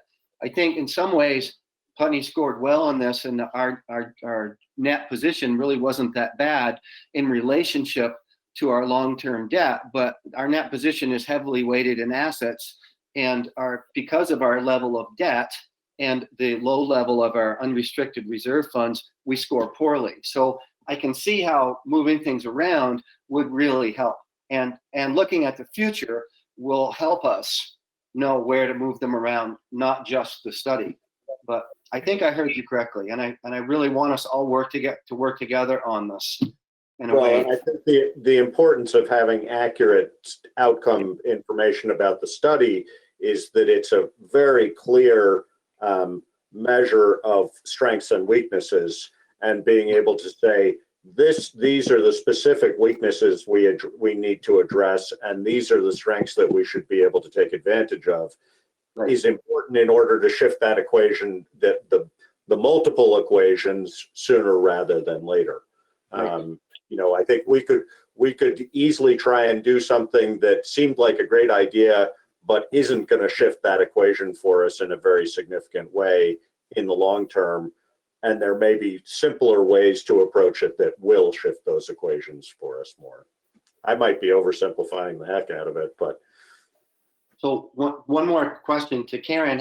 What feelings are coming up for you? You're our financial officer. I want to hear what you have to say. No, I appreciate Howard's effort, and you and I have been talking for a while, and I've talked to the board about this too.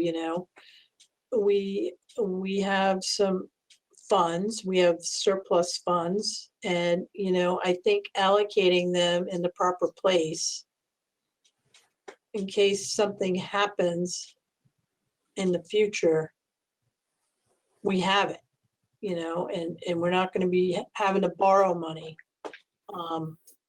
And I think this is a good,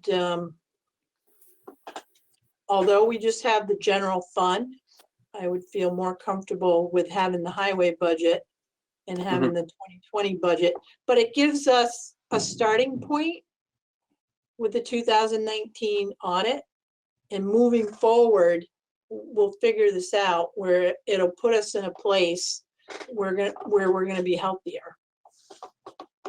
Thank you, Karen. One more thing. As we go through this process, I'm going to be learning a lot because this is not my area of expertise. I come from a very simple financial world, and that is if you don't have the cash, you can't afford it. And that's how I've lived my life. And that's wonderful if you're in control of everything and you have a very small world. But that's not the way that a municipality can work. So there are things as simple as terms that I don't understand, that I'll need to be educated, and I'll need all of your help. Anything, I'm going to be asking a lot of questions of everybody here, and hopefully other people from outside who are maybe even more educated than us. So, so please bear with me. Be patient. It's a learning curve, and we're all in it together. Yeah, no, and I want to clarify one thing I said earlier about us, maybe measuring as being distressed, and maybe we've been distressed for 150 years and that's just fine. That may or may not be the case. I have no idea, but it doesn't mean we shouldn't be less distressed, right. Even if that's the case. Right. We can seemingly be healthier, and that's where we should be headed regardless. Right. So, okay, well, that I think closes out that part of the discussion and moves us on to bonding for a new fire truck.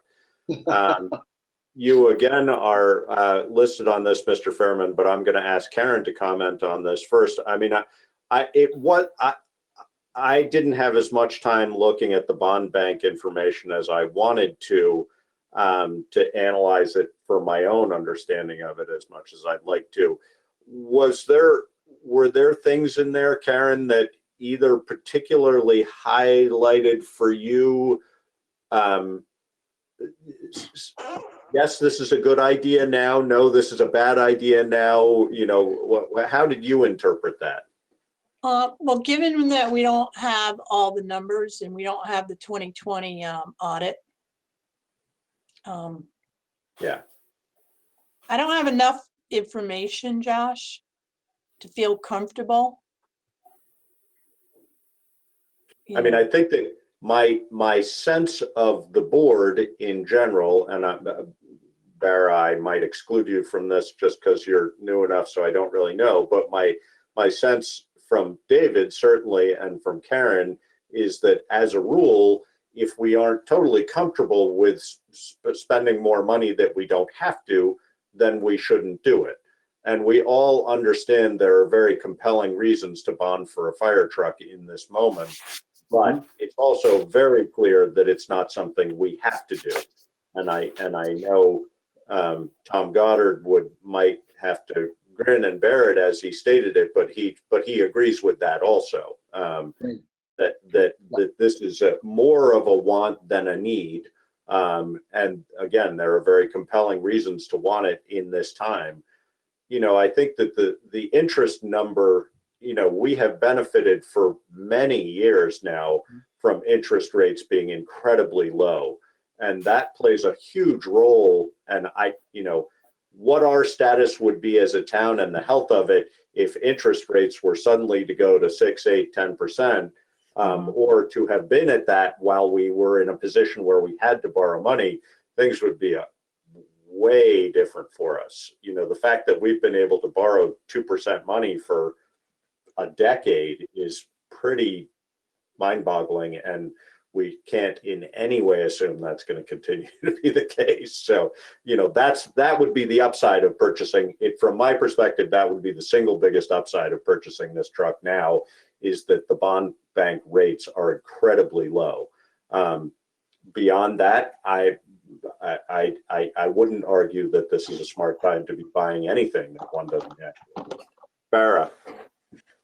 I just have a question. I really just want a very brief historical perspective, if somebody can give it. I assume that we have investigated sharing equipment with other towns, and that for some reason has not been a good idea. Can anybody just tell me about that? That's called mutual aid. Right. Thank you. Right. Yeah, for all practical purposes, we do. I mean, as Mr. Fairman just said, it's mutual aid. That whole system is based on different towns' ability to support each other. We don't tend to share equipment. We have shared in the past and still do to some degree share highway. Maybe we don't anymore at all. Highway department equipment. We have certainly in the past. I mean, right now, the clearest example of sharing something is sharing the gravel pit with the town of Dummerston. You know, we have at times contracted with other neighboring towns for various things that would be a sharing of some sort. Fire equipment doesn't tend to, I haven't seen that to be something that gets shared very much, other than, again, through the mutual aid system. I mean, you know, we might have a ladder truck that is better equipped to go to a certain fire than another town might have, and therefore that town knows that very well as dispatch, which is centrally located. You know, if they have a fire where they know they need 2 ladders of X height, they're going to call the 2 towns that they've already got that equipment inventory and they know it. But as far as sort of sharing a single truck between 2 towns, there's just the distances are too far. I think the practicalities of it are not very realistic. So it's all reaction time, isn't it? It's response time. Exactly, response time. That's what it is. Yeah. And so you can't really do that. And it doesn't make sense that we would share that expense, but it's a good question. I think before any of these questions come up, it's the first question that has to come up is, and I asked this the very first informational meeting, and you spoke to it, Josh. It's not, is it a need or a want? And right now it's a want. It's not a need yet. It's not, and it's not scheduled yet. And we have an incredible fire department filled with amazing equipment. And will we have to upgrade it and replace it from time to time? Yes, we will. But this doesn't appear to be the time that needs to happen. Tom himself has said, you know, we got ahead of the curve because last time we needed to get a truck, we were behind the curve and we didn't spec it out and we didn't know what we need, so we did this. And great, we've got that information now. We did the work, wonderful. And when the time comes and it's appropriate, we'll use that information. And may we pay more for it then than we will now? Yes. And interest rates may be higher? Yes. But in the big picture of things, there are things that we probably need now, and they should come ahead of something we want. And well, and one of those, I would say, ties back to our earlier conversation, which is one of the things we need to do in this moment is to try not to burden our citizens with any more costs than they already bear. Especially when we don't really know the details of where we stand financially, and we need to gather a lot more information before we make choices like that. But that's my opinion, just one opinion. So, yep. So can I make a motion that we vote to not apply for the bond? I don't know how I would say it. Yeah, Karen, I guess I would ask, is it your opinion that that's what we should do? And or is there anything, including the 2020 audit, which we might or might not have between now and December 11th, that would shift that equation for you? I mean, I don't know that we don't typically vote in the negative.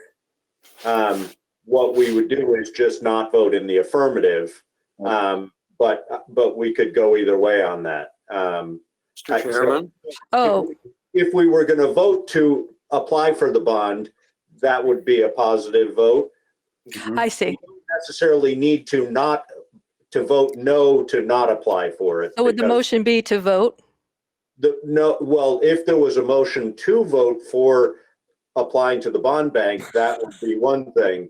But otherwise, we just don't do anything, and by default, we don't apply. So we don't even make a motion to vote at all. We just forget it and move on? I think that would be appropriate. Mr. Fairman is trying to weigh in, and I'll let him comment.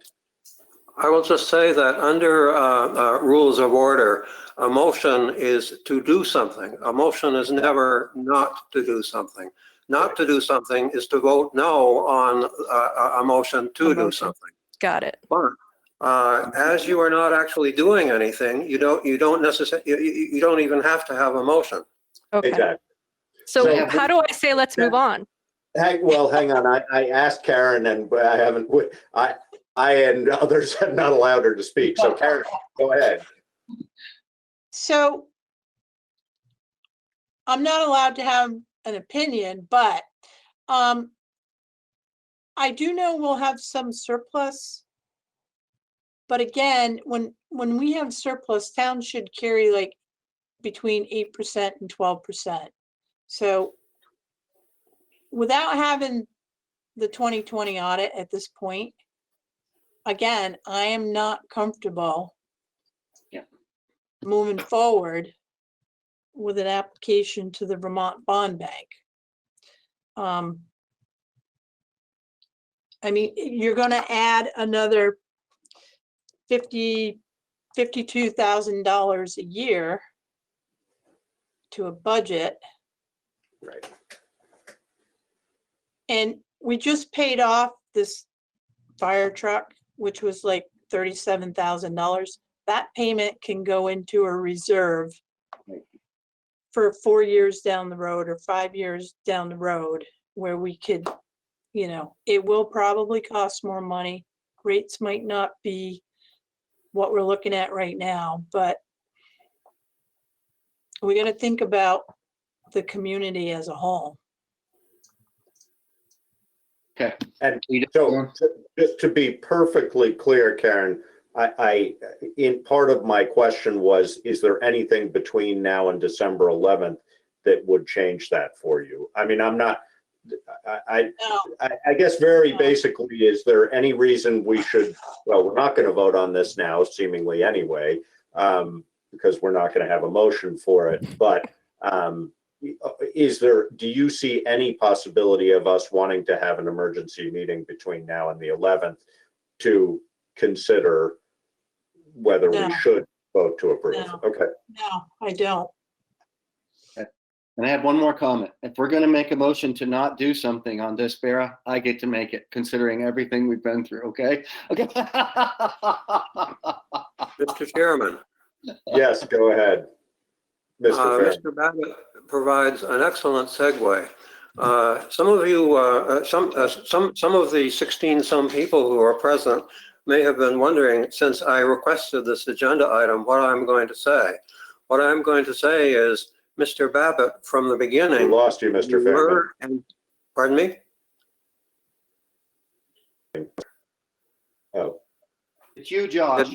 sorry, I lost you for a moment. I'm not sure whether others did, but go ahead. Yes, this has been happening all evening here, and because I'm a computer engineer, I've got a line monitor running, and the data is flowing, but something's cutting out, and I suspect it's somewhere not in my home, but along the line there somewhere that it's cutting out.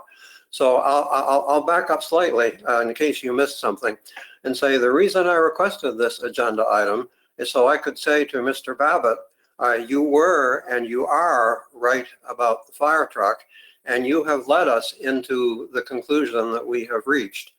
We are fortunate that you received those, I believe it was 16 write-in votes, and that you agreed to serve because you had the option of saying, no, I'm not going to do it. That is by state law, since you didn't file a nominating petition. So I'm glad you're here, and you have really led us. You have led us to educate ourselves on this, and it is thanks to you for bringing to our attention what the Ethan Allen Institute has to say on the subject of town finances, that we are taking a much closer look at our town finances. So you have earned your, I was going to say you've earned your pay on this, but we pay you so little, but I have to say that what you have done is worth far more than what we pay you. Yes. I'm humbled, and thank you for saying that.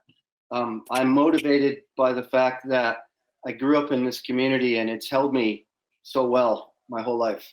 And I care about so many people in it. And like Vera has pointed out, and Josh and Karen all pointed out, that we need to keep this place a good place for everybody to live in. And finances play a big part in that. I grew up very poor, so it's very close to my heart. And again, thank you for what you said. I'm not great with being complimented. Thank you very much. Thank you so much. I'd like to interject and second what Howard said, but more than that, for a guy who says he's not going to say much and he doesn't know much, isn't this something? I mean, my God, can you imagine if he knew something, how wonderful it would be. David, you're doing a great job and you're modest and you did grow up here and you grew up hard scrabble and you came from great people. That's the truth. Yep. Yeah. Thank you. Thank you. Thank you too, Eva. So Eva, really what you're saying is if he was one of the sharper tools in the shed, we'd really be able to get some work done, eh? That applies to you too, Mr. Chairman. Absolutely. I love you. No question. I think of myself as one of the, what had a good friend of mine used to say is not the sharpest crayon in the box, though, maybe more than the sharpest tool in the shed. So either one applies, but all right. So now we're on to equity and diversity training recommendations. So we had a conversation at our last meeting, I think it was our last meeting, about other possible venues for getting training. And my opinion is certainly at this stage that in the interest of keeping things moving, and not that we want to expedite without being well informed, but that our initial move towards Mary Gannon and Dottie, whose last name I'm forgetting, Morris, maybe? Is that right? Dottie Morris, yes. Morris, I think is an appropriate one, and that that their proposal is reasonable for what we're asking for, and well suited to what we're looking for. And so I would entertain a motion to approve going forward with a contract with them to provide training for us. I have questions. Yeah, I have a couple of questions. David, do you want to go first? If you don't mind, you sent another thing, Karen, that said there was another group that you sent a piece of paper from Bennington, what Bennington was doing, and I wanted you to comment. I wanted you to comment on that. So Bennington is getting training from Vermont Partnership in Brattleboro, and I had spoken to Curtis Reed there, and I had given the select board a summary in the last meeting. So his approach is different, and it's more, well, it's short-term to long-term, more long-term. So he works with municipalities in larger organizations like Vermont State Police, who have like over 300 employees. And they're working with Green Mountain Power as well. And I didn't realize, but Mary Gannon is on that, working with Bennington as well. Because her profile is in there with her resume. But their approach is a lot different, and it's more long-term and like a 10-year commitment. Now, for Putney being a small town, it probably wouldn't take that long, but what they do is they come up with a strategic plan, a mission statement, and there was another, a mission and a vision statement, but it's more than just training. And he'll only work with municipalities if the entire board is unanimous about working with them. And I had mentioned too that, you know, the cost to work with him is significantly higher than Mary and Dottie, but it's not apples to apples. So I think we have to keep that in mind. But I think for what we're looking for, Mary and Dottie would be a good place to start. and see where that goes. And that may be, you know, that we work with them, you know, more than what they've given us in their proposal. I'm not really sure how this is gonna, you know, I don't know what it's gonna look like. You know, it might be 6 months, it might be, you know, 3 months, but I feel my recommendation is to see that the select board, you know, utilize Dottie and Mary.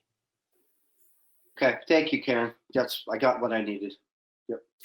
Question, Mr. Chairman. Hang on, but Barrow wanted to ask or wanted to comment or question. Yeah, I just have two questions. One, just because we just were talking about the budget, and I assume that this was not in the budget. Where is the money coming from if we do this? So this money is going to come out of the budget we're currently in, Barra. Mm-hmm. And so it's. Is it surplus or is it for training? Like, is there a line item for select board Yeah. training, or like, where does it? So what I'll end up doing is looking at every department. So the fire department, the highway department, town hall, town clerk's office, you know, town manager's office, select board. So we do have training budgets, and I will go through and encode them to those specific line items. Okay. And I haven't looked at the numbers to determine if we're going to have enough, and I might have to pull from someplace else, but I'm not concerned about that. We have money to do that training. Great. And then just the other question is, because of the open meeting law, if the select board does the training, would that be in an executive session or would that be in an open meeting? That's a good question, because I don't really know how the trainings are going to be set up yet. They are grouped, but I don't know if they're going to be virtual. I would assume they're going to be virtual, but I don't want to assume anything. But I can ask that question. I have spoken with council about this when we first started exploring it. There's a couple different, I mean, we can do things in executive session if we choose to. The other way that he suggested often works with something like this is that we can warn it as select board training, and you know, I mean, things may have changed in the internet era, but historically, his feeling was that largely, if you warn something as select board training, most people respect the fact that for all practical purposes, that's a de facto executive session. So, but if we felt there was part of it we needed to do an executive session for any given reason, we absolutely could do that, I think. My recommendation, if we do go forward, is that we ask Mary and Dottie, because my sense from their description is that it gets into some personal things, Yeah. and that they may encourage us to have it in executive session or whatever. So I would highly recommend that we ask them what they suggest. Yep. Mr. Chairman, I can clarify that. Yes, go ahead, Mr. Fairman. I'm looking at the Vermont Open Meeting Law, 1 VSA Section 310, 3A. Meeting means a gathering of a quorum of the members of a public body for the purpose of discussing the business of the public body or for the purpose of taking action. Your attending a course is not in any sense covered by the open meeting law as a meeting. No. So there's no need for an executive session. You're not having a meeting. Great. Thank you, Howard. Yeah, I think actually now that you're bringing that up, I think that's how council worded it as well, that it's not necessary, but often they are warned just that sort of as a courtesy kind of thing. But yes, I think you're right. Or I know you're right. You're reading it off statute. I do have a question when I may. Yeah, I just wanted to say one thing. I mean, I think that, you know, my perspective would be, I think Dottie and Mary come highly recommended. I think they're going to be great for what we're doing. I think that we should by no means assume that once we get through a training with them that and I don't, nobody's implying this, but I just want to be clear that we aren't doing this training to sort of get through it and move on, or at least my feeling is we aren't. We're doing this so that we can learn a little bit about how we need to grow and learn going forward. And I think that, you know, it's taken us 400 years to get where we are right now in this realm of conversation. You know, to assume that we're going to be done with it in any short period of time, I think it would be incorrect. And my assumption is that it will be something that will be ongoing for us and future select boards for a long time to come in how it sort of unravels, but this is a really good starting point. So I think I can make a motion to go with them. Are we all good? Yeah. I just had a question. Yeah, I guess, yes. I think it maybe after you do that, I'll ask the question. So And there's a yeah, go ahead, question David. from the floor. Sorry, what, Mr. Fairman? May I, Mr. Chairman? What does our Equity and Inclusion Committee recommend? They have said that they are, well, Jamie's here, so she could Jamie's comment. Oh, sorry. Yeah, oh yeah, you're listed as Bonnie, but you are Jamie. Jamie, I know, speaks very highly of Mary and Dottie, and I think feels very comfortable that they would be well qualified for this. It's a good question, Mr. Fairman. I'm not sure we have actually asked the Equity and Inclusion Committee to guide us on this, but Jamie, you want to comment? You're on mute.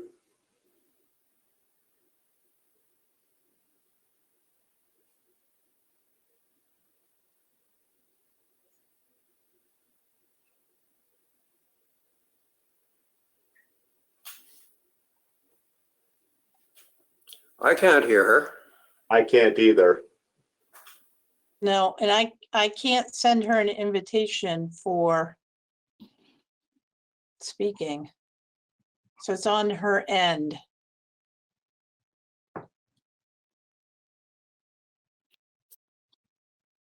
Can you hear us, Jamie? Yes. Do you want to indicate with a thumbs up whether you think that Mary and Dottie would be a good selection? Or she can put it in the chat. Good. Yeah. Oh, can I make the motion? Mr. Chairman, Yes, go ahead, Mr. Fairman. I knew that you had not consulted the Equity and Inclusion Committee, and this is really quite surprising because you appointed the Equity and Inclusion Committee to advise you on such matters. So that you have not done so seems like a rather unusual omission. Of course, you are free to go ahead and vote without consulting them, but I'm simply raising publicly the question of, I wonder why they didn't consult the Equity and Inclusion Committee about equity and diversity training. Well, Josh, I can you guess check the chat?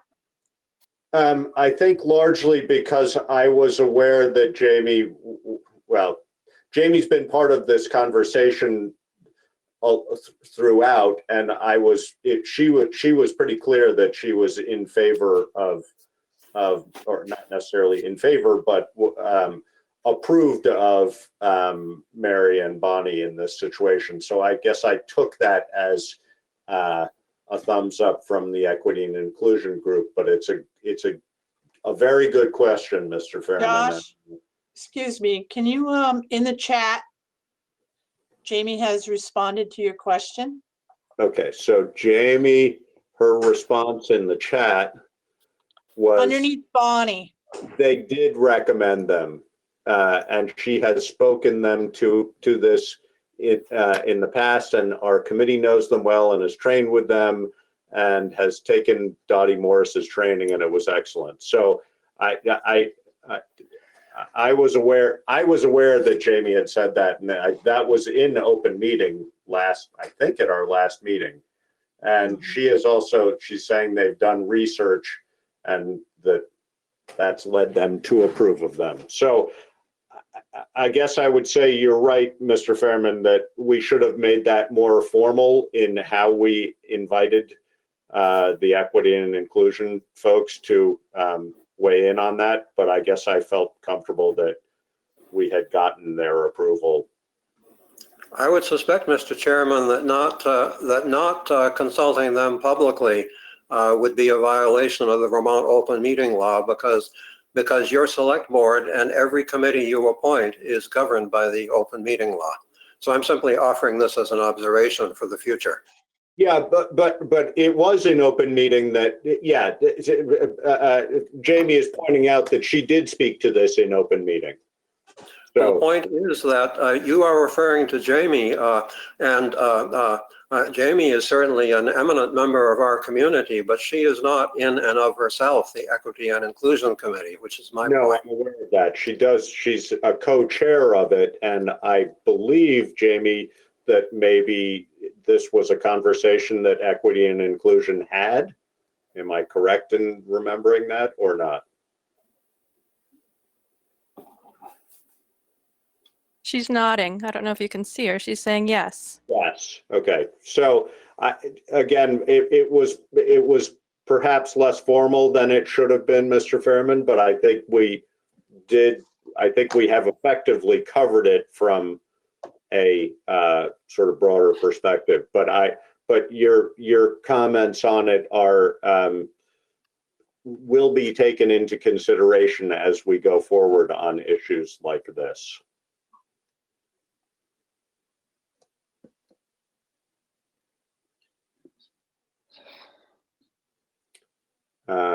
Yes, and Jamie's also saying it's very confusing because she's listed as Bonnie. So every time I want to say Jamie, I'm seeing Bonnie's name. But Jamie is saying, I appreciate Howard's point and think it's a great recommendation. And I think I think I agree, and we are aware of that at this point. So something to remember. Thank you for bringing it up, Mr. Fairman. So time for a motion. Yes, time for a motion. Make a motion that we move forward with Mary Gannon and Dottie Morris for the equity and diversity training. I second the motion. It's been moved and seconded to approve moving forward with Mary Gannon and Dottie Morris for diversity and inclusion training. Is there any further discussion? All those in favor? Aye. Aye.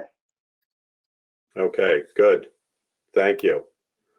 All right. So town manager's report. Thanks, Jamie. So Karen, that's you. I think I lost my notes. Oh, So- uh-oh. I'm just gonna whiz through this because it's 10:09 and I still gotta get home. Yes. There's a slate of elected and appointed officers that we're gonna put up on our website and probably send over to iPutney. We want to rally some people and new blood, try to get them into some on boards and commissions. And so I will be actively seeking people to volunteer. The 1988 Ford pickup truck, I'd like to put it up for sale. It's the old fire truck, fire apparatus. It's sitting down at the town garage. There's been a couple people interested in it, and I feel maybe at this point we just put it out to bid, and the highest bidder. I mean, I didn't go on Kelly Blue Book to see what it was worth, but Not much. no. Take the first offer. So, I mean, it'll be a specialty to somebody who's got some special need for it, but I think it's fair just to put it out to the public that it's for sale and see what kind of bid we get for it. So I'm going to move ahead with that. The highway preliminary budget discussion will be set for December 16th, along with the general fund preliminary budget discussion. Hopefully we'll have our audit back by then. Green Commons, there's a forum set for December 9th. It's going to be virtual I don't know the platform yet. It's from 7 to 8 o'clock. Green Commons are the people that will be purchasing the property next to Wyndham Windsor Housing Trust. It's right where the gardens are right now. So that's the name of the group that's been formed for that Correct. parcel? Yep. Green Commons. So they wanted me to put out an announcement to the public, and we'll put it up on the website. I let them know where else to advertise, but they would like to get the community involved so they, everyone's aware of what they're going to be doing in the future. Putney Mountain Forest update. I spoke to Lionel Shute. He stated that we don't really need a forest management plan. What we should seek is a timber appraisal. Okay, And I'm not sure that if the board wants me to pursue that or not, maybe try to get some cost prices. I know we talked about a resolution and possibly, Didn't we either talk about Dan gifting- Healy or Hayden coming to look at them? Yeah, I mean, there may have been a miscommunication on my part, but I certainly wasn't assuming that we needed a forest management plan. I think that we wanted an opinion of a forester as to whether, well, I think very basically whether we want to hang on to that land or whether we want to, or if there's anything we should be doing. Well, a timber appraisal would answer that question also, of whether there's timber we should be harvesting before we were to exchange it. I think I'm pretty clear that the likelihood of that is pretty low, because I think that it is in many ways more valuable as it sits than it is as a timber asset for us. But I think that in the interest of due diligence, having a forester look at it, not coming up with a forest management plan, because that's not what I said. Yeah.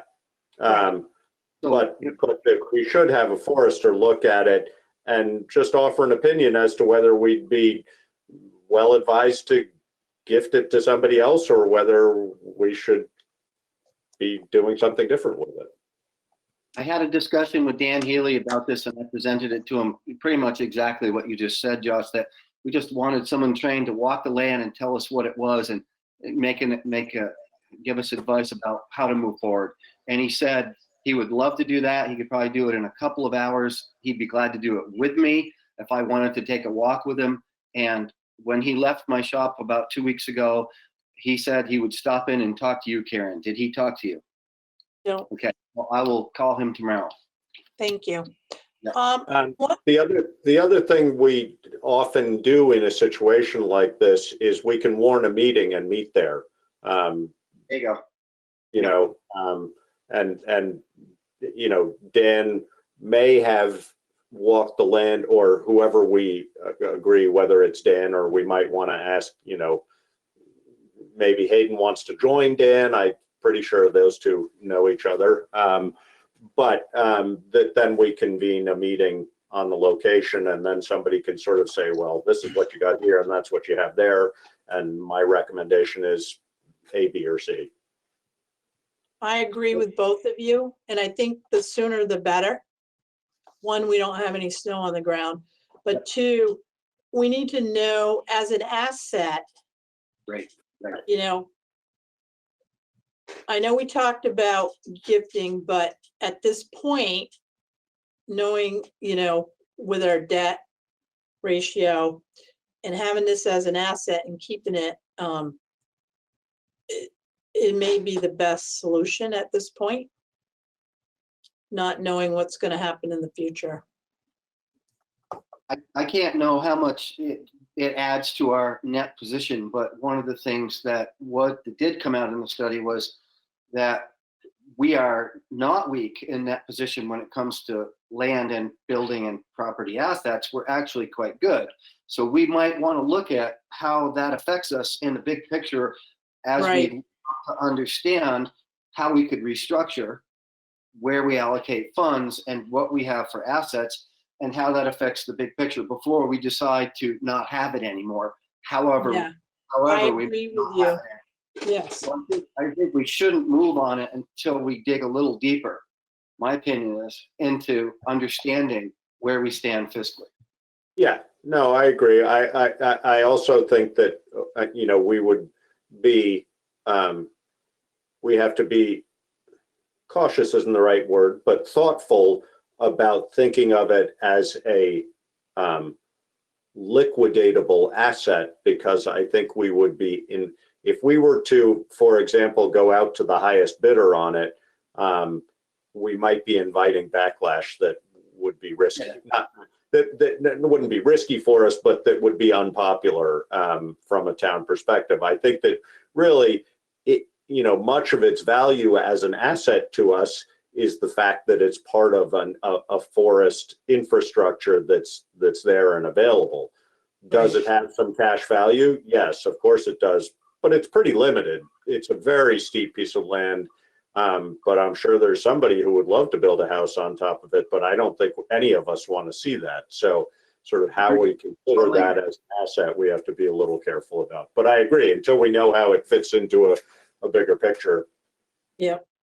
I'm in no hurry to get rid of it, but I think we're in a fortunate position of having an organization that's well organized, well funded, and has a long track record, who would be happy to take it from us. And, you know, it may well be that Vermont Land Trust or somebody else would be willing to, there might be grant money available for purchase of that, although I'm guessing that municipal ownership of it would make that a complicated process. I don't, because we can't profit off it no matter what. So, no, we can't profit off it, but it could be part of a portfolio that gives us a value, even if we never intended to move on.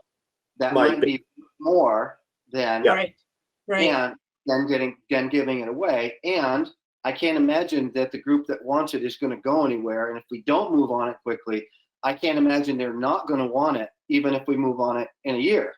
I agree. So I think we got room here. So. Yeah, no, I definitely agree. But I think, again, we just need to be thoughtful about how we think it, you know, if we're thinking, oh, well, we could always sell it for $250,000 if we really needed it. Maybe not. And I don't think anybody's suggesting that's how we should think about it. But I agree with you, as part of a portfolio, it may enhance a position that we want to have. Right. Okay, that's all I had. Okay.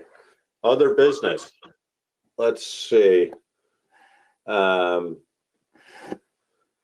don't see anything in the chat for other business. If anybody else has any other business and they want to speak up now, that would be welcome.